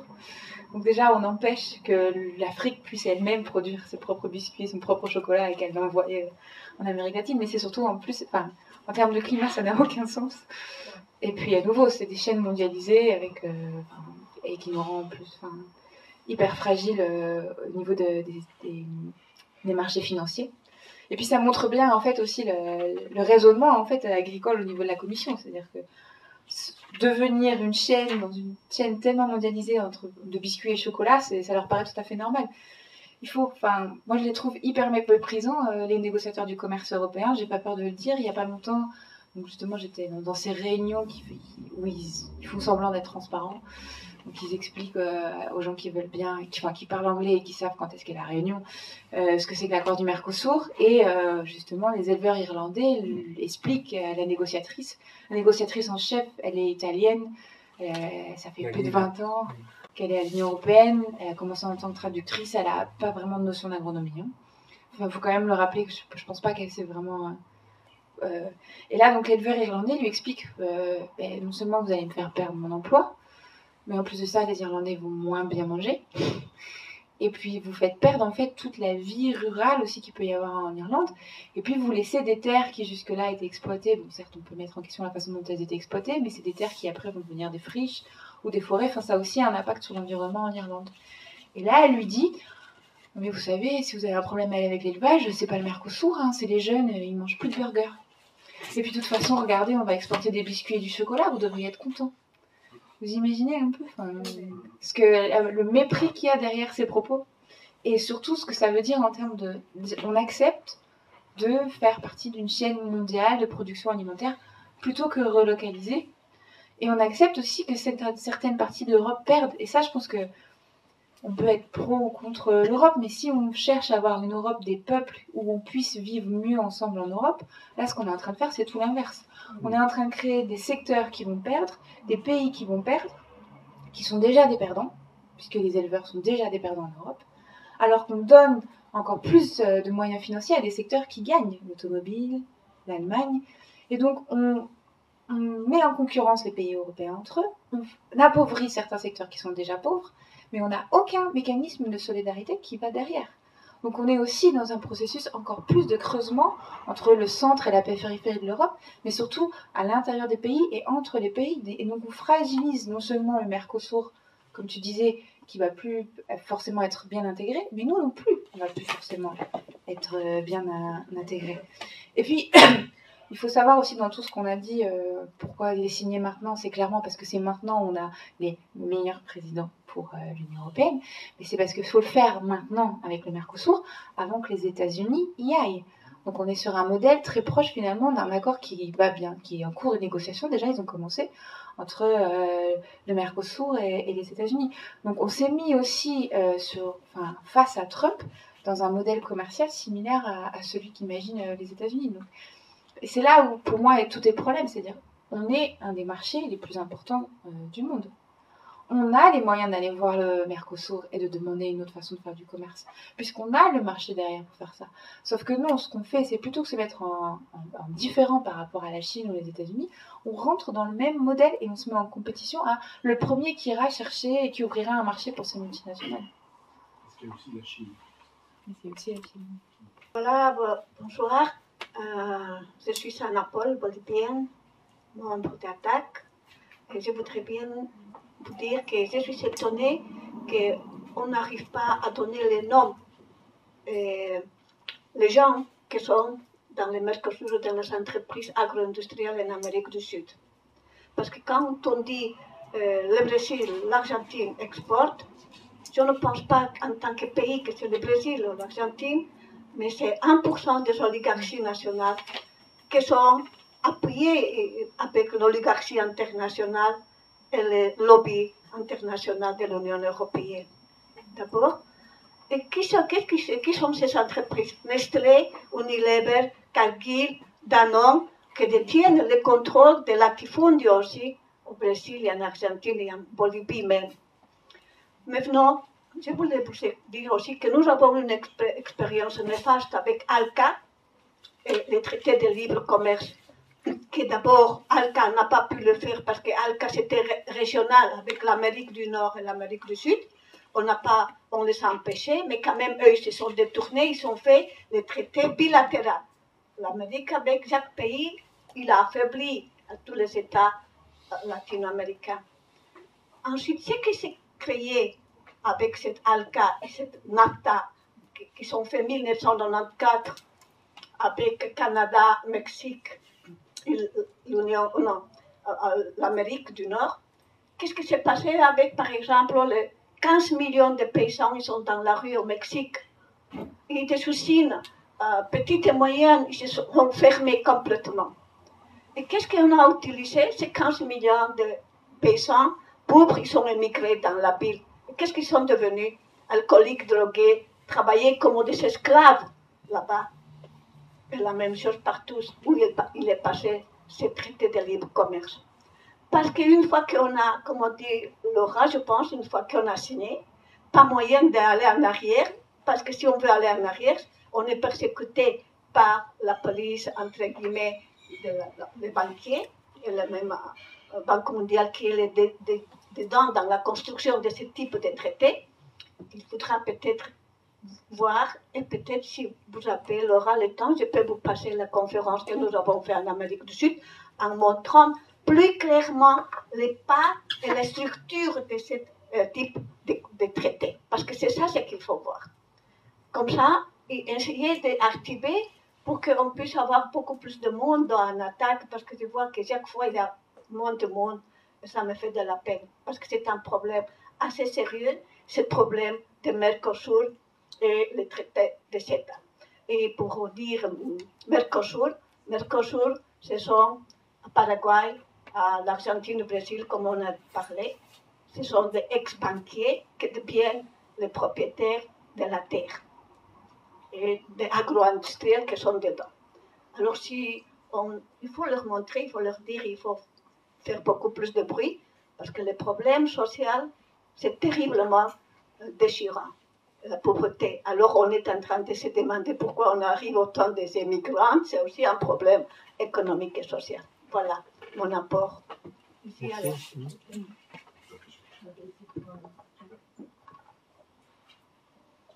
à juste titre, vous faites la comparaison, vous faites le lien entre l'accord Mercosur et les autres accords précédents, par exemple CETA et TTIP. Je pense que c'est très important de faire ce lien-là. Vous parlez du modèle économique qui est derrière, l'influence sur l'agriculture. Je pense qu'il est très important de mettre l'accent là, parce que les premières réactions ici, en Belgique, en France, venaient justement des agriculteurs qui sont impliqués, qui vont avoir les conséquences. Et à mon avis, il y a des possibilités pour impliquer ces gens, leurs organisations, dans un mouvement de protestation. À mon avis, ça, c'est le plus important. Il est plus important de faire quelque chose sur le plan politique, d'arriver à quelque chose. C'est plus important de faire l'analyse. Je ne dis pas que tout le monde connaît les analyses derrière les accords de libre-échange, mais ce qui compte sur le plan politique, c'est ce qui est décidé politiquement. Et sur ce plan-là, il y a beaucoup de possibilités, à mon avis. Si on réussit à faire le lien entre les oppositions contre le CETA et le Mercosur, on peut arriver à quelque chose de très positif. Il y a la possibilité de travailler dans ce sens-là. Vous dites le CETA, c'est le Mercosur est question importance, 8 fois l'importance du CETA, c'est vrai. Et j'espère que l'opposition va aussi être 8 fois plus. 4 fois plus. Mais je ne pense Évidemment, pas ça fait moins peur, hein, évidemment. Le Mercosur, on a l'impression que c'est un pays du Sud. Oui, il y a mais un travail. sur le plan politique, le CETA n'est pas encore ratifié en Belgique. Non, non.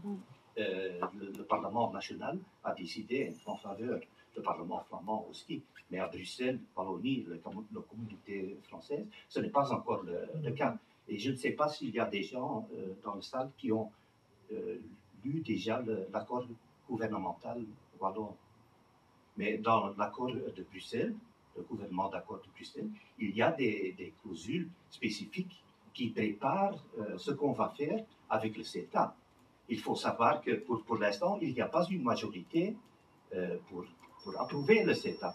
Mais on peut avoir des doutes sur la sincérité des forces politiques qui sont dans le Parlement et qui préparent en fait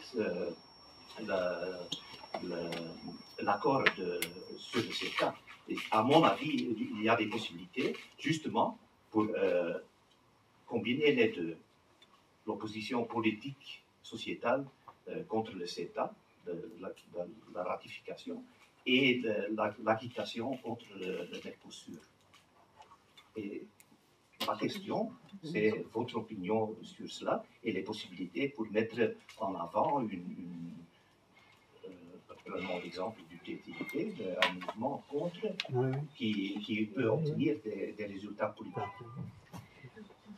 Alors, juste rapidement, peut-être pour répondre rapidement, mais pour avoir été en France cet été et avoir vu avec la FNSEA, je pense que si Macron s'est opposé à l'accord Mercosur pendant la rentrée, c'est justement parce que les éleveurs se sont opposés à la ratification du CETA début juillet en France et qui pensent gagner un non au Sénat français.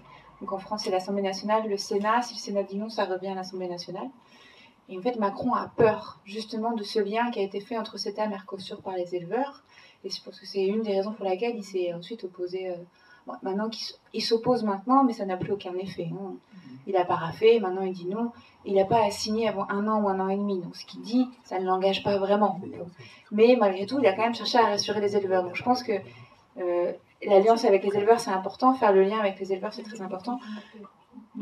Malgré tout, désolé pour le côté négatif, on est souvent dans des syndicats agricoles, ceux en tout cas qui sont majoritaires et qui ont une influence politique, qui ont en tête un modèle agricole qui n'est pas toujours celui dans lequel on veut. Enfin, au niveau européen, les éleveurs s'opposent, ça s'appelle COPA-COGECA au niveau européen, ils s'opposent, ils sont très virulents, ils sont très vocaux, surtout dans leur opposition.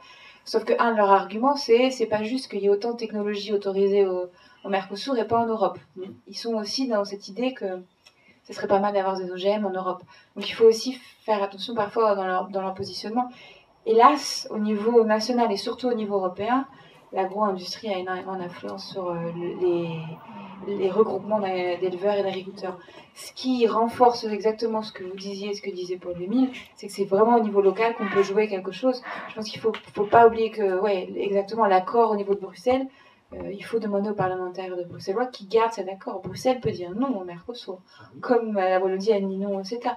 Donc il faut rappeler aussi aux parlementaires, surtout écolos, si le PS est capable de dire non au CETA en Wallonie, l'écolo ne peut pas faire passer le Mercosur à Bruxelles, c'est pas possible. Enfin, il faut le rappeler. Et je pense que l'enjeu au niveau local est important et c'est clairement cette échelle-là, je pense qu'on peut gagner. Est-ce que vous ne craignez pas que justement on est en train de préparer le changement de position écolo et PS? J'ai l'impression, je ne sais pas. Je pense qu'au niveau Bruxelles, ça ne va pas changer. J'aurais plus peur de l'accord avec les Verts en Wallonie. Mais... Oui, on va voir. En fait, ces accords sont déjà appliqués provisoirement. Hein.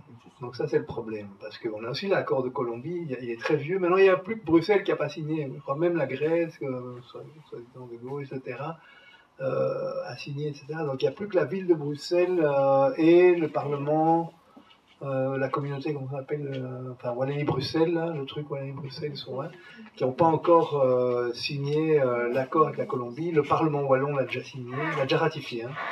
Donc en fait, mais si Bruxelles dit non, tout le truc s'écroule. Donc moi j'espère ça, mais c'est très difficile après que le Parlement européen a dit oui. Parce qu'on a l'impression d'être pas démocratique, et juste Bruxelles et tout le reste de l'Europe a déjà dit oui. C'est pour ça que je crois qu'il faut gagner le Mercosur maintenant, avant la signature des États. Hein, on a 1 an et demi, quoi, parce qu'ils font le legal scrubbing, et puis ils font la traduction dans toutes les langues, notamment l'Irlande. Donc la signature par les États, d'abord l'approbation officielle par la Commission, puis l'approbation par le Conseil, donc, et de tous les États européens. Si un dit non, ça ne marche pas. Et après, ça passe au Parlement européen, où ce sera sûrement signé, parce qu'il y a une majorité néolibérale, etc.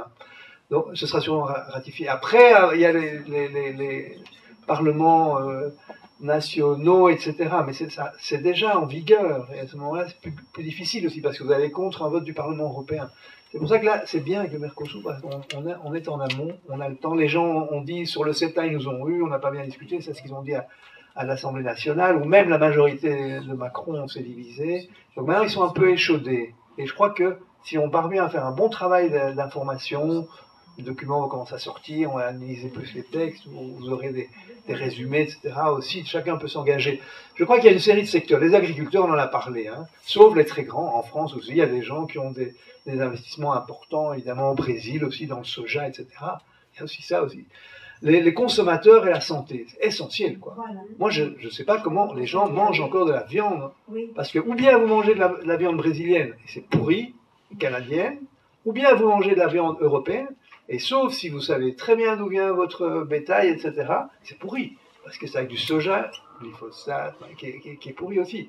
Non, comme je vous dis, 90% du soja, qui est la base de l'alimentation des animaux, de tous les animaux qu'on mange en Europe, sauf les moutons peut-être, 90% c'est des OGM. OGM, ça veut dire bourré de glyphosate, etc. Ça va ensemble, quoi. Bon.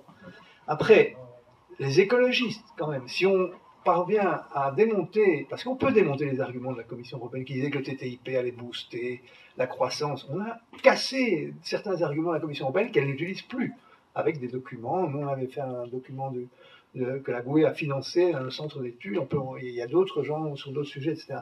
Et donc là, par exemple, on doit démonter l'histoire selon laquelle ça nous donnera un instrument pour faire respecter... non, ça c'est faux. C'est-à-dire que l'accord est intrinsèquement lié à la destruction de l'Amazonie et de l'écologie dans ces pays-là. Pourquoi? Parce qu'on fait une demande. Comme quand on fait de la demande de cocaïne, eh ben, vous encouragez les mafias. Eh ben, c'est la même chose. On fait une demande de soja, on fait une demande de viande parce qu'on promet un marché, et c'est pour ça qu'il y a des incendies. Donc il faut faire ce lien. Après, ça ne sert à rien de faire semblant, oui, mais on va envoyer un peu d'argent pour éteindre les incendies, etc. On a fait un appel incroyable. Moi, je ne suis pas sûr, je ne peux pas le prouver, mais je ne suis pas sûr que ces incendies n'ont pas aussi été boostés par l'annonce de ce marché qui va s'ouvrir avec l'Union européenne. Psychologiquement, ça a été très important au Brésil et en Argentine pour l'aristocratie. Ces classes dirigeantes dont parle madame, c'est de savoir qu'on a maintenant un accord avec l'Union européenne, alors qu'on n'a jamais eu d'accord avec personne. Ce grand partenaire, peut-être demain avec les États-Unis, on a besoin de terre. Et donc, moi, je ne suis pas sûr que ces incendies au Brésil et même aussi en Bolivie, etc., n'ont pas été provoqués par des gens qui veulent libérer des terres. Donc après, quand on dit on va envoyer 20 millions d'euros pour... c'est de l'hypocrisie totale. Donc les Indiens, l'écologie, ce sont des alliés, ici et là-bas. La question d'évasion fiscale, je veux dire, par exemple, rien que l'Argentine, quoi. Il y a de l'exportation de capitaux à l'étranger, 853 milliards de dollars entre 78 et 2017, quoi, sans compter les intérêts.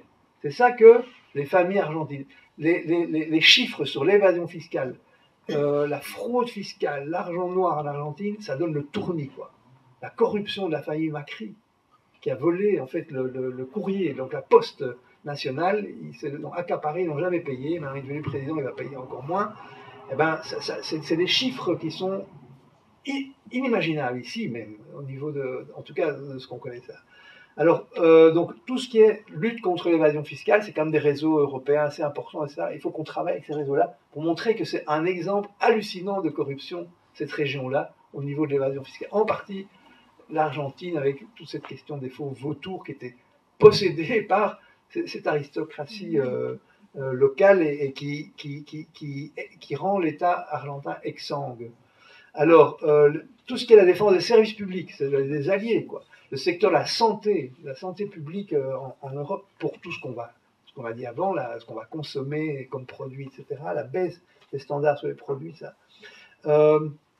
Tout ce qui est évidemment le réseau aussi, qui est actuellement assez activé sur le contrôle des multinationales, parce qu'il s'agit quand même de booster les multinationales. Alors, aussi au niveau ouvrier, ce que je disais avant, bon, vraiment la solidarité entre ouvriers d'ici et d'Argentine, et faire comprendre aux ouvriers que ce n'est pas une concurrence entre l'ouvrier européen mais l'ouvrier argentin, mais tous les deux vont entrer dans une économie globalisée dans laquelle tout le monde est perdant, quoi. Et alors les PME, sur le TTIP et sur le CETA, on avait ici notamment l'appui de certaines entreprises qui représentent les petites et moyennes entreprises, parce que quand vous libéralisez les marchés publics, ça frappe très fortement les petites et moyennes entreprises qui sont qui sont boostés par ces accords avec les municipes, etc., dans lesquels les grands acteurs européens vont pouvoir rentrer fortement. Et chez nous, évidemment, si on a ouvert ça, il faut dire que nous, on ouvre ces marchés-là, mais au moment où on a ouvert, on a demandé aux Argentins d'ouvrir, nous, on ne peut plus fermer non plus. Et nous, on est envahi aussi par des entreprises chinoises, d'autres pays, etc. Et donc, nous, on s'enferme aussi dans ce modèle-là. Faut bien se le dire. Pour le moment, globalement, pour les entreprises dominantes, l'Europe est gagnante, mais c'est en train de changer aussi à ce niveau-là. Voilà. Merci. Pardon, oui, mais je voudrais dire quelque chose. Oui, 855 milliards. 853 milliards de dollars entre 78 et 2017. Et alors aussi, il faut dire que cet accord-ci, par exemple, ne contient pas de clause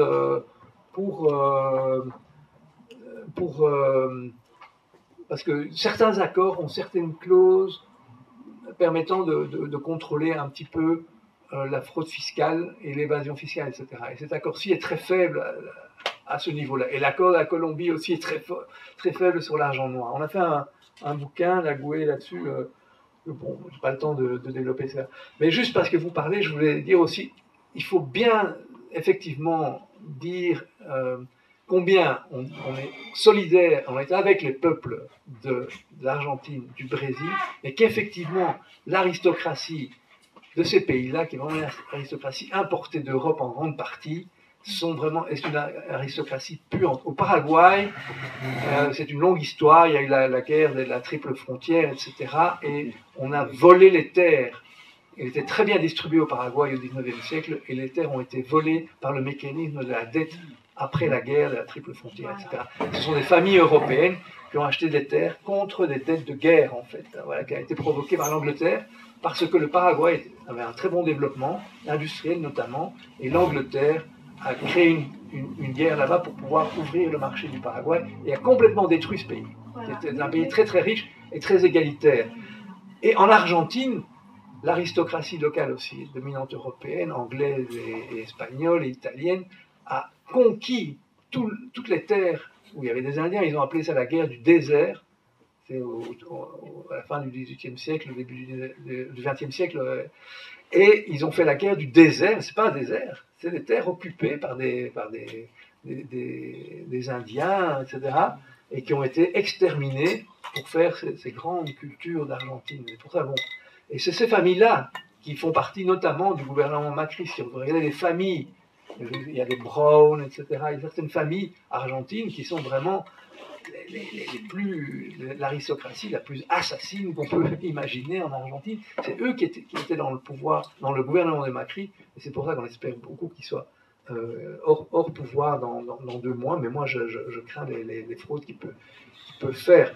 Voilà, et effectivement, il y a les entreprises agro-exportatrices de soja, etc., Cargill, bien cité, mais d'autres, Pioneer, etc., qui ont des intérêts très importants dans cette région. Pourquoi ? Parce que une grande partie de l'Argentine, une partie du Brésil, une grande partie du Paraguay se trouve au-dessus de ce qu'on appelle l'aquífero Guarani. C'est en fait une espèce d'océan ou une grande mer d'eau douce qui se trouve sous ce pays. Donc vous pouvez... Le climat permet d'avoir 2 ou 3 récoltes de blé par an. Chez nous, il y en a une. Et vous trouvez n'importe où, vous trouvez de l'eau à 5 mètres, à 6 mètres, à 40 mètres, il y a toujours de l'eau dans une région énorme, énorme. Et donc, ce sont des terres extrêmement convoitées par les multinationales et les très grandes familles locales où, en fait, belges, etc., aussi, il y a aussi des exportations d'agro-agriculture là-bas, d'agro-business là-bas. Oui, je voudrais ajouter un groupe de pression que vous pouvez mettre sur votre liste. C'est les activistes climatiques. Oui, mais c'est parce joli, que écologistes, oui. Oui, mais je précise pourquoi les activistes climatiques, parce que les écologistes, ça fait beaucoup de monde. Mais j'étais au camp climat vendredi et ils préparaient l'action Free the Soil. Et Free the Soil, ça va être, je crois en Allemagne, mais la frontière entre les Pays-Bas, enfin dans cette région, contre l'entreprise Yara, qui est une entreprise norvégienne qui fabrique des fertilisants synthétiques. Donc c'était Pasco de CEO qui expliquait ça. Et il a dit oui, et ces fertilisants synthétiques, devinez avec quoi ils sont faits? Avec du gaz de schiste Ah oui, voilà. qu'on importe des États-Unis, et puis qu'on va bientôt pouvoir apparemment importer avec l'accord Mercosur d'Argentine. Et donc, là, comme monsieur l'a très bien dit par rapport au CETA, hein, mais c'est important de faire des liens quand il y a ce type d'action, parce qu'ils vont maintenant, ça va être entre le 20 et le 25 septembre, et bon, c'est beaucoup de jeunes qui sont très actifs sur les réseaux sociaux, ils vont parler de l'action qu'ils vont faire pour bloquer cette usine, ils vont publier des choses sur Facebook, etc., Free the Soil. Eh bien, c'est là encore une occasion de rebondir en commentaire pour expliquer le lien qu'on peut faire avec le Mercosur. Parce que c'est vrai que moi, jusqu'à présent, ce que j'ai entendu sur le Mercosur, ça venait des agriculteurs. Et je me méfie, comme madame l'a très bien dit, des lobbies les plus puissants d'agriculteurs au niveau européen qui sont en fait très conservateurs parce que les petits agriculteurs, ils ont été laminés, ils n'ont plus vraiment un rapport de force. Et donc, très bien si les agriculteurs ne veulent pas du Mercosur, mais on ne peut pas compter rien que sur eux, quoi. Donc, je veux dire, effectivement, parmi les activistes climatiques, il y a des gens qui conçoivent des actions directes pour bloquer des entreprises et ce genre de choses. Là, maintenant, ils ont ciblé Free the Soil avec Yara, mais on peut aussi leur faire des suggestions et se joindre, bien sûr, hein, je veux dire, évidemment. Mais en parler avec les gens de Extinction Rebellion et des groupes comme ça, qui sont très actifs pour déterminer des cibles et permettre de faire le lien en expliquant qu'il est encore temps de se battre contre le Mercosur pour telle et telle raison. Et pour le climat, c'est vachement important parce que toutes ces exportations, importations et tous ces échanges, ça va polluer à toute vapeur, quoi. Voilà. Oui. J'ai vu par hasard à la place Flagey un tract pour les élections brésiliennes. C'était quelqu'un qui disait, qui est ministre maintenant, il faut brûler la forêt vierge parce qu'on va faire des plantations de céréales ou quelque chose comme ça pour donner à manger aux autres. Il est ministre. Il a dit qu'il fallait brûler la forêt vierge. Donc, c'est par rapport à des ministres en Europe qui disent qu'il faut protéger la... Mais on signe avec un gouvernement pareil. Oui, c'est ça, et on signe avec un gouvernement pareil, et l'Europe veut être crédible sur la question de l'environnement. Et Bolsonaro aussi a dit que l'Amazonie est à nous, et nous voulons l'exploiter économiquement. Mais ça veut dire on détruit l'Amazonie. Okay. Mais je viens de retrouver un chiffre que vous avez promis. Par exemple, rien que pour le soja, quoi, là, en Brésil, de 2002 à 2015, la superficie du soja, on est passé de 18 millions d'hectares à 33 millions d'hectares pour arriver à presque 11 fois la Belgique, quoi. Donc c'est récent, en fait. C'est vraiment une conquête qui va très très vite. Et alors la secrétaire, donc juste en dessous de la commissaire, la chef de la DG Trade, Weyan, elle a commencé à travailler avec nous face à la commission INTA il y a une semaine. Et à la fin de son intervention, il disait oui, on dit la viande, mais c'est pas un problème. Est-ce qu'on a vu des vaches en Amazonie? Les vaches, c'est un des vecteurs pour pouvoir contrôler la forêt. Les vaches, c'est hyper important. Donc le bétail, donc la viande, et le glyphosate, quoi. Sans ça, vous ne pouvez pas maintenir le feu, le glyphosate et les vaches, quoi. C'est avec ça que on repousse l'Amazonie et on la fait reculer, quoi. Ce sont ces instruments-là. Et il faut dire aussi, derrière ça, il y a tout le génocide indien, quoi. Actuellement, on n'a jamais vu des mobilisations indiennes aussi fortes. Oui, voilà, tout ça, oui. Oui.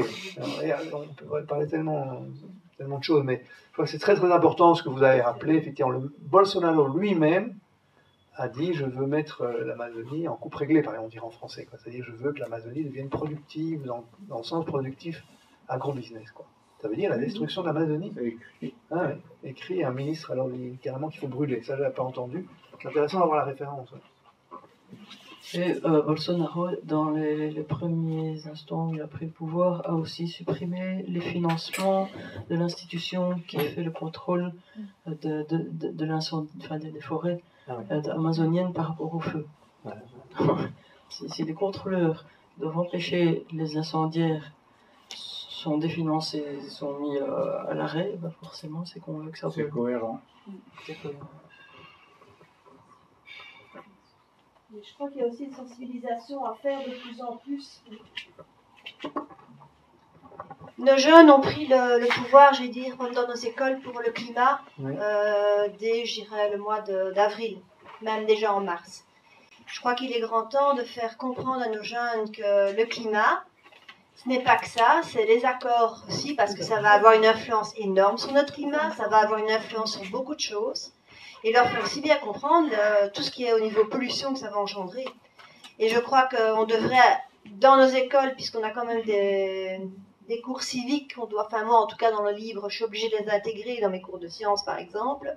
J'ai des thèmes sur l'agriculture, enfin sur la pollution, où on aborde entre autres, entre autres l'agriculture comme polluant, parce qu'on pense aux grosses entreprises agricoles que dans nos pays on n'a pas nécessairement encore toujours, on a encore des petites fermes qui fonctionnent, mais je crois qu'il est grand temps de sensibiliser même nos jeunes à ça, que quand ils manifestent pour le climat, ils manifestent aussi contre ce genre de traité qui va nous mener à une catastrophe énorme, au niveau santé publique, au niveau de tout. Parce que les OGM, on ne connaît pas encore ce que ça va avoir comme impact sur nous. Les antibiotiques, on le sait déjà. On sait très bien déjà qu'on est beaucoup de bactéries sont multirésistantes à beaucoup d'antibiotiques. Et on sait très bien que ce n'est pas parce que nécessairement, comme on nous fait croire, on les a ingurgités pas à bon escient, mais aussi parce qu'on les a mangés de manière tout à fait indirecte. Ouais. Alors il est grand temps peut-être que nos jeunes et dans nos écoles et tout ça, on commence à les sensibiliser pour qu'eux aussi se fassent entendre. Enfin, et je crois qu'à nous aussi de lutter aussi, peut-être par le commerce local de proximité de plus en plus. Oui. Juste rapidement pour dire qu'il y a des liens qui se font. Et on l'entend.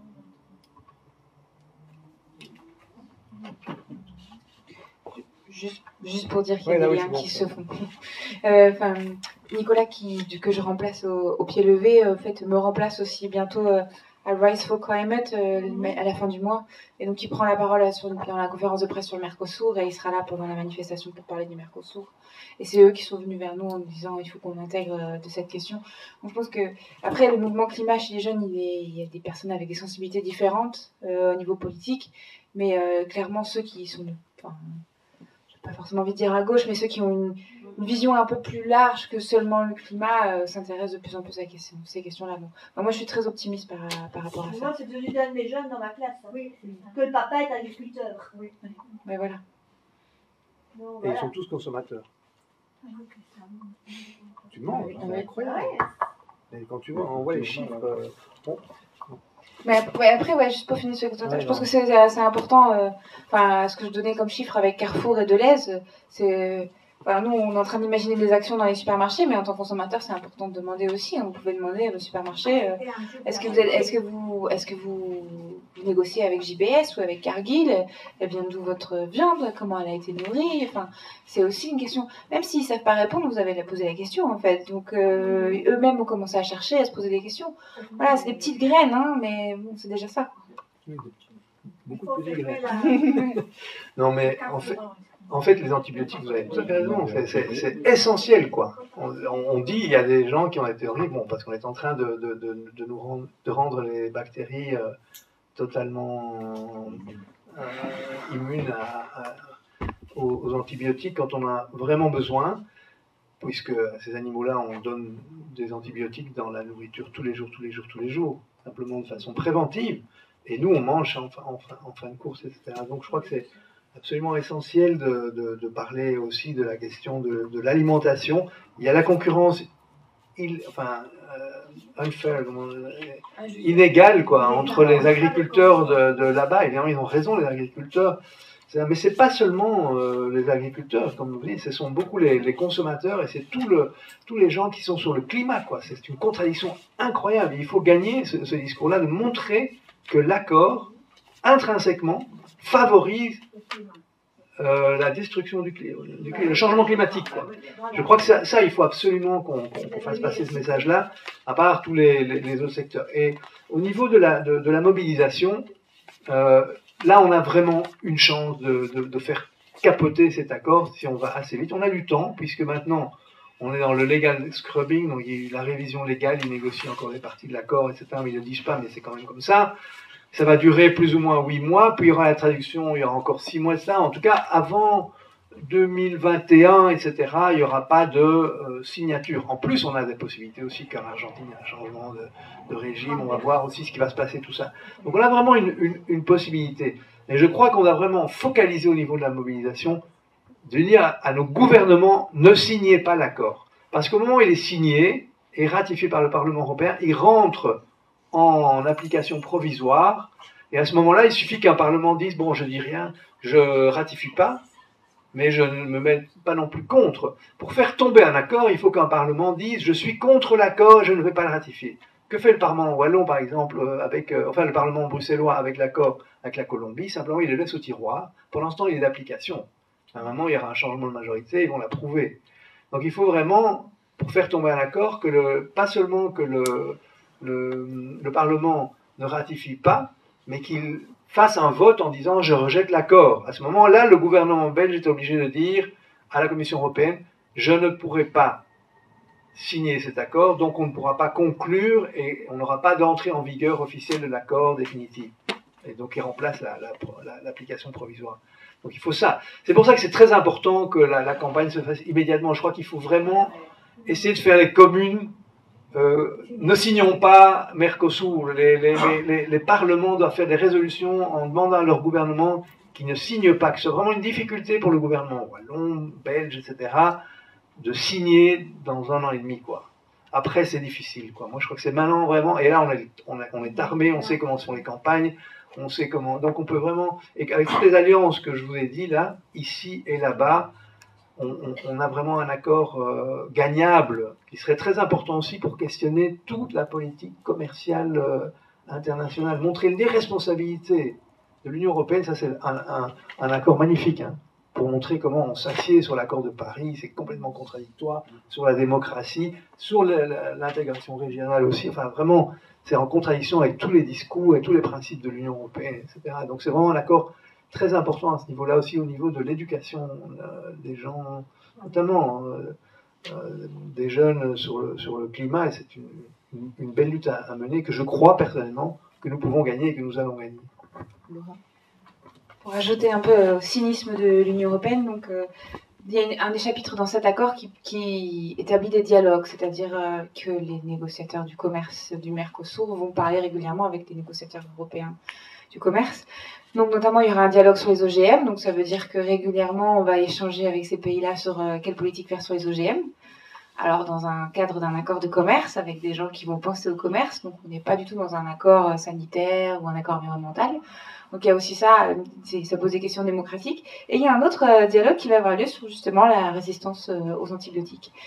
Donc l'Union européenne est consciente qu'il y a un problème de résistance aux antibiotiques, mais plutôt qu'essayer de mettre des normes contraignantes au niveau européen, elle va aller dialoguer avec les gens du Mercosur dans le cadre d'un accord de commerce de façon un peu obscure, parce que finalement il y aura très peu d'implication du public. Donc pour vous montrer un peu aussi l'idéologie qu'il y a derrière ce traité, donc c'est vraiment dangereux. Et pour finir avec les communes, là c'est la note positive. Si on regarde les communes anti-CETA, la carte des communes anti-CETA à travers l'Europe, un des pays où il y a eu plus de mobilisation, c'est la France et la Belgique. Et ce qu'on retrouve dans ces mobilisations au niveau local qui peuvent paraître vraiment minimes, elles ont tout de même un impact au niveau national et européen, puisque après, quand on regarde, c'est la Belgique où la Wallonie s'est opposée au CETA, mais c'est aussi en France où c'est la majorité des députés européens français ont voté contre le CETA au niveau européen. Et quand c'est arrivé à l'Assemblée nationale, tous les partis étaient contre, sauf le parti de Macron, parce que de toute façon, ils n'ont pas vraiment la liberté de penser. Mais en France, ils ont réussi à avoir même la droite qui était contre.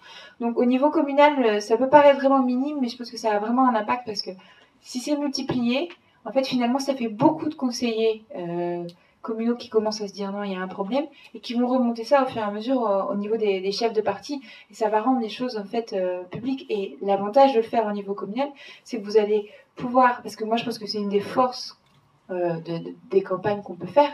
C'est un traité international, c'est un traité complexe, c'est un traité qui est lié au niveau de l'Union européenne, mais en militant au niveau local, on peut remettre ces questions-là au niveau de qu'est-ce que ça veut dire dans la vie de tous les jours des gens. Et si on arrive à faire ça, si on arrive, notamment avec les éleveurs, mais avec d'autres, à dire concrètement ça veut dire quoi dans votre assiette, ça veut dire quoi dans votre niveau de vie, ça veut dire quoi aussi en termes de pouvoir et en termes de démocratie, là je pense qu'on peut vraiment gagner aussi. Donc je suis assez confiante, comme peut l'être Polémique, que c'est vraiment une bataille que, même si elle est longue et qu'elle va être difficile, je pense qu'elle est vraiment gagnable. Bon, moi je suis contre les accords commerciaux par essence même.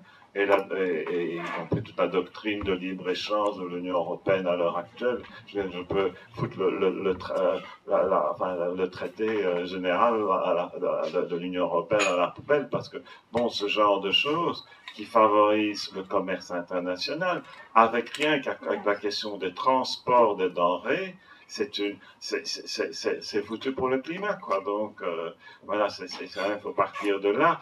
Bon, je dis il y a aussi cette dépendance, alimentation du bétail à l'extérieur, par exemple. Bon, moi, j'étais à une rencontre au Rouge-Vert où on a parlé de Cuba et des tas de choses intéressantes. Puis j'ai lu les revues des amis de Cuba. Et bon, j'ai vu qu'il y avait un truc, que Cuba avait un problème avec l'alimentation au soja des porcs. Mais là, ça ne comprend pas comment ils sont encore là aussi. Bon, à mon avis, ça doit venir de Bolivie parce qu'ils s'entendent bien avec le régime de Morales. Et j'ai entendu passer là, je vais faire le lien avec mon voisin bolivien qui a dit que Evo Morales avait aussi encouragé la déforestation prudente, mais quand même. Donc voilà, même de ce côté-là, ça ne va pas non plus. Et finalement, bon, moi je préfère la morale aux Cubains qui mangent moins de viande, mais c'est valable pour nous aussi, quoi. Il faut arrêter. Les Belges consomment trop de viande et c'est pas bon pour sa santé non plus. Donc, il faut aussi, en tant que consommateur, se rassembler, être plus près du végétarisme. C'est bien, c'est qu'il y a un mouvement aux jeunes, il n'y a pas seulement un mouvement pour le climat, il y a aussi un mouvement vegan qui est d'ailleurs un peu critiqué pour ses excès, mais il faut aussi voir les côtés positifs de cette conversion alimentaire, quoi, qui nous permettent d'être plus autonomes, plus autosuffisants. Et s'il y a des trucs qui doivent être importés, que ce soit directement à la limite de nos frontières, parce que la Belgique est un petit pays, quoi. Vu l'heure, non, il y a encore de la place. Peut-être la dernière question, sauf si quelqu'un a vraiment très envie encore d'en dire une. Ok, la dernière. Donc, si quelqu'un veut prendre la dernière. Non, c'est bon. Juste, j'avais une question, c'est ouvrir tout un nouveau chapitre, mais est-ce que la proposition de traité, où ça en est, contient un chapitre sur le commerce, parce que le commerce, donc c'est quelque chose qui est poussé fort à l'OMC maintenant, c'est d'inclure des clauses de e-commerce en anglais, commerce électronique, soi-disant commerce électronique, mais en fait c'est surtout sur la délocalisation des données et sur la libéralisation, sur l'empêchement des droits des gouvernements d'imposer aux multinationales digitales l'obligation d'avoir une présence, de stocker leurs données dans les pays, d'avoir une présence légale, fiscale dans le pays. Et je me demandais aussi si c'est le cas dans le Mercosur aussi. Écoute, on n'a pas... Garde appui. Tu relèves et puis tu restes appuyé. Allô? Oui. D'accord. Donc, en fait, on n'a pas tous les chapitres. Hein. Donc, la Commission européenne a fait toute une annonce. Voilà. Mais il manque encore, par exemple, on sait qu'il y a un chapitre de propriété intellectuelle qui doit venir. Moi, j'ai posé la question. Est-ce que vous négociez encore? Il dit non, des petits détails. Mais bon. Et alors, il n'y a pas pour le moment de chapitre sur e-commerce. Mais ça ne veut pas dire que ça ne va pas venir. Dans les semaines qui viennent, etc. Ils disent oui, mais ce qui manquait de virgule, on n'avait pas mis, en fait. Ils continuent à négocier, etc. Moi, je voulais... Donc, effectivement, c'est un des domaines offensifs de l'Union européenne aussi, où elle insiste beaucoup là-dessus. Pour parler un peu, par rapport à toi, tu disais, bon, il faut relocaliser de certaines manières l'économie. On a en fait un marché magnifique, hein, l'Union européenne, 70% d'échanges entre pays européens. Donc ça, c'est ce que la Commission européenne s'efforce de casser, quoi, de rendre l'économie beaucoup plus mondialisée, c'est pour les conquérir, en pensant aussi qu'éventuellement on ne va pas se faire conquérir. Évidemment, on va se faire conquérir. Et donc, je crois que, bon, il y a quelques années, la Commission européenne disait, parce que, en fait, ça va nous donner des pourcentages de croissance. Ils ont toujours exagéré, ils ont dit que ça fallait, même dans les journées, 5% de croissance avec le TTIP, c'est toujours faux, etc. Mais alors, il y a la question de ça, est-ce qu'on est intéressé de continuer avec cette croissance destructrice du climat, etc. D'abord, et en plus, ça ne marche plus. On sait que le commerce international n'est même plus un vecteur. Donc ce discours-là, ils n'utilisent plus trop. D'ailleurs, comme j'avais dit, on avait prouvé que c'était faux, leurs chiffres, etc. Et par ailleurs, donc, mais la Commission européenne continue à avoir ce discours d'ouvrir le marché au niveau mondial, etc. Les États-Unis sont plutôt dans une position défensive, nationaliste, et disons, un peu comme l'extrême droite européenne, de fermer nos marchés, d'être complètement... et de ne pas du tout penser aussi à la coopération, etc., qui est quand même important avec d'autres pays et tout ça, le transfert de technologie, etc. Je crois qu'il y a une autre voie, une troisième voie dans laquelle on va s'engager, c'est-à-dire commercer, oui, relocaliser en grande partie parce qu'il y a des questions écologiques, etc., voir les complémentarités, parce qu'il y a des transferts de technologie, des certains produits qui sont intéressants, qu'on puisse aussi les importer, parce que notre technologie peut en avoir besoin, etc. Et surtout, avoir vraiment une politique commerciale qui réponde à la diversification économique et au développement soutenu, à la lutte contre le changement climatique. Il y a moyen de faire ça, d'avoir une politique commerciale, pas de libre commerce sous l'OMC, mais une politique commerciale de complémentarité, de coopération et surtout de lutte contre le changement climatique, qui n'est ni celle de l'extrême droite, nationaliste, et qui est d'accord de fermer nos marchés, mais il faut ouvrir les marchés tiers. Donc nous, évidemment, dans la gauche, on dit, évidemment, les pays tiers ont aussi le droit de protéger leurs marchés contre les poulets pourris européens, contre les pommes de terre qu'on exporte maintenant dans les pays andins. Alors, les pommes de terre viennent des pays andins, maintenant la Colombie se plaint d'exportation de pommes de terre, mais ils ont signé. Et on exporte des pommes de terre congelées de Belgique et d'Allemagne. Et il y a un problème social là, parce que les producteurs de pommes de terre, mais ça vient de là-bas, la pomme de terre, ils ne peuvent plus vivre en Colombie. Ça. Donc nous aussi, je crois, les personnes progressistes, les pays tiers ont aussi le droit, d'une certaine manière, de protéger leur marché pour avoir une industrie, pour avoir une agriculture, etc. Éventuellement ouvrir là où le secteur est plus ou moins compétitif et il y a des complémentarités possibles, etc. Et la question, je crois, de cette politique commerciale pour en finir avec le changement climatique, ça va vraiment être notre guide pour les secteurs progressistes, je crois. Alors, avant, j'ai travaillé dans un observatoire des lobbies, donc j'ai un peu ce réflexe pour savoir ce qui se passe dans les négociations commerciales. Je regarde si les lobbies sont contents ou pas, et du coup, ça me permet de voir un peu ce qui se passe. Et là, c'était un peu transparence que c'est quand je vois les positions des lobbies que je sais en fait ce qui se passe dans un traité commercial. Ouais. Hein. C'est dommage, mais c'est comme ça. Enfin, faut rappeler que le CETA, il vient de la table ronde des industriels européo-canadiennes qui s'est créée il y a 15 ans. Hein. Enfin, faut pas oublier. Enfin, faut pas oublier de mettre des mots aussi, parce que souvent c'est des questions techniques, mais il y a des gagnants, il y a des perdants. Et en termes de gagnants, on est vraiment dans la promotion des multinationales européennes. Donc Digital Europe, qui représente le secteur digital, n'est pas très présent dans la négociation du Mercosur, donc je pense qu'ils n'ont pas grand-chose à y gagner, mais je ne sais pas à nouveau parce qu'on n'a pas les textes. Donc, Par contre, là où ils sont hyper présents, c'est dans les négociations avec les États-Unis. Parce qu'il y a tout de même des négociations qui ont lieu, enfin en tout cas des dialogues entre négociateurs de commerce qui ont lieu entre l'Union européenne et les États-Unis, hors mandat en plus. Donc, et là, ils sont très heureux dans les négociations. Enfin, quand on va dans les dialogues, on les voit, ils sont là à dire à la Commission « Oh mais c'est génial ce que vous faites, merci beaucoup ». Donc en termes de commerce électronique, je regarderai plus au niveau des États-Unis. Mais à nouveau, après, peut-être qu'on sait, enfin pour le moment on ne sait pas tout. Moi je voulais revenir un peu 5 ans en arrière pour finir sur une note d'optimisme, parce que je sais qu'on est souvent sur des sujets tellement tristes et on envoie des messages tellement négatifs que c'est assez démobilisateur. Il faut rappeler quand même qu'il y a 5 ans, moi, quand j'ai commencé à travailler sur TTIP, il y avait très peu d'événements publics, il y avait très peu de personnes qui savaient ce que c'était, et on se sentait vraiment très seul. Depuis, il y a eu toute la vague du TTIP, il y a eu tout le CETA. Je pense qu'en Belgique, d'avoir vu un peu les mouvements qui ont eu lieu partout en Europe, ça a été un très bon mouvement sur le CETA, justement parce qu'on a mis un peu toute la liste que tu disais. En fait, on a réussi à mettre... moi, par exemple, ça m'arrivait de parler avec l'UCM, donc publiquement, on ne se parlait pas, mais en fait, en privé... L'Union des classes moyennes. Oui, l'Union des classes moyennes. En privé, on échangeait énormément d'informations.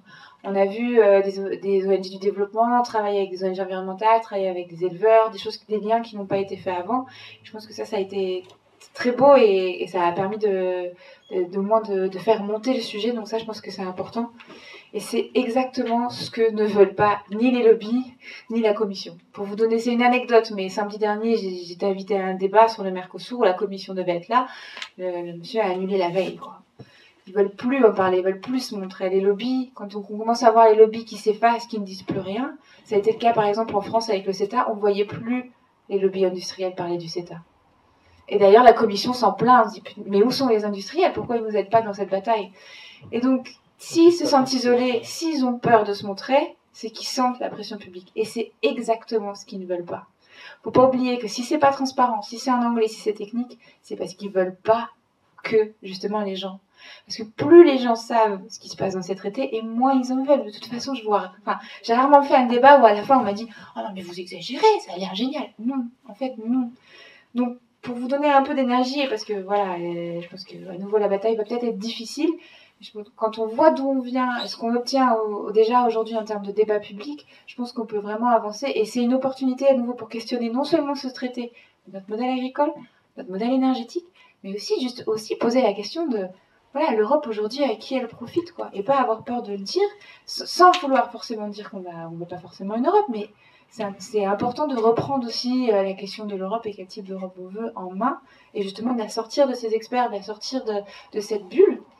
Et pour moi, c'est ça, c'est une bulle que plus on éclate et plus on va gagner. Donc je pense que voilà, la bataille est longue, le chemin est encore long, mais voilà, on peut le gagner. Et un tout grand merci à tous deux.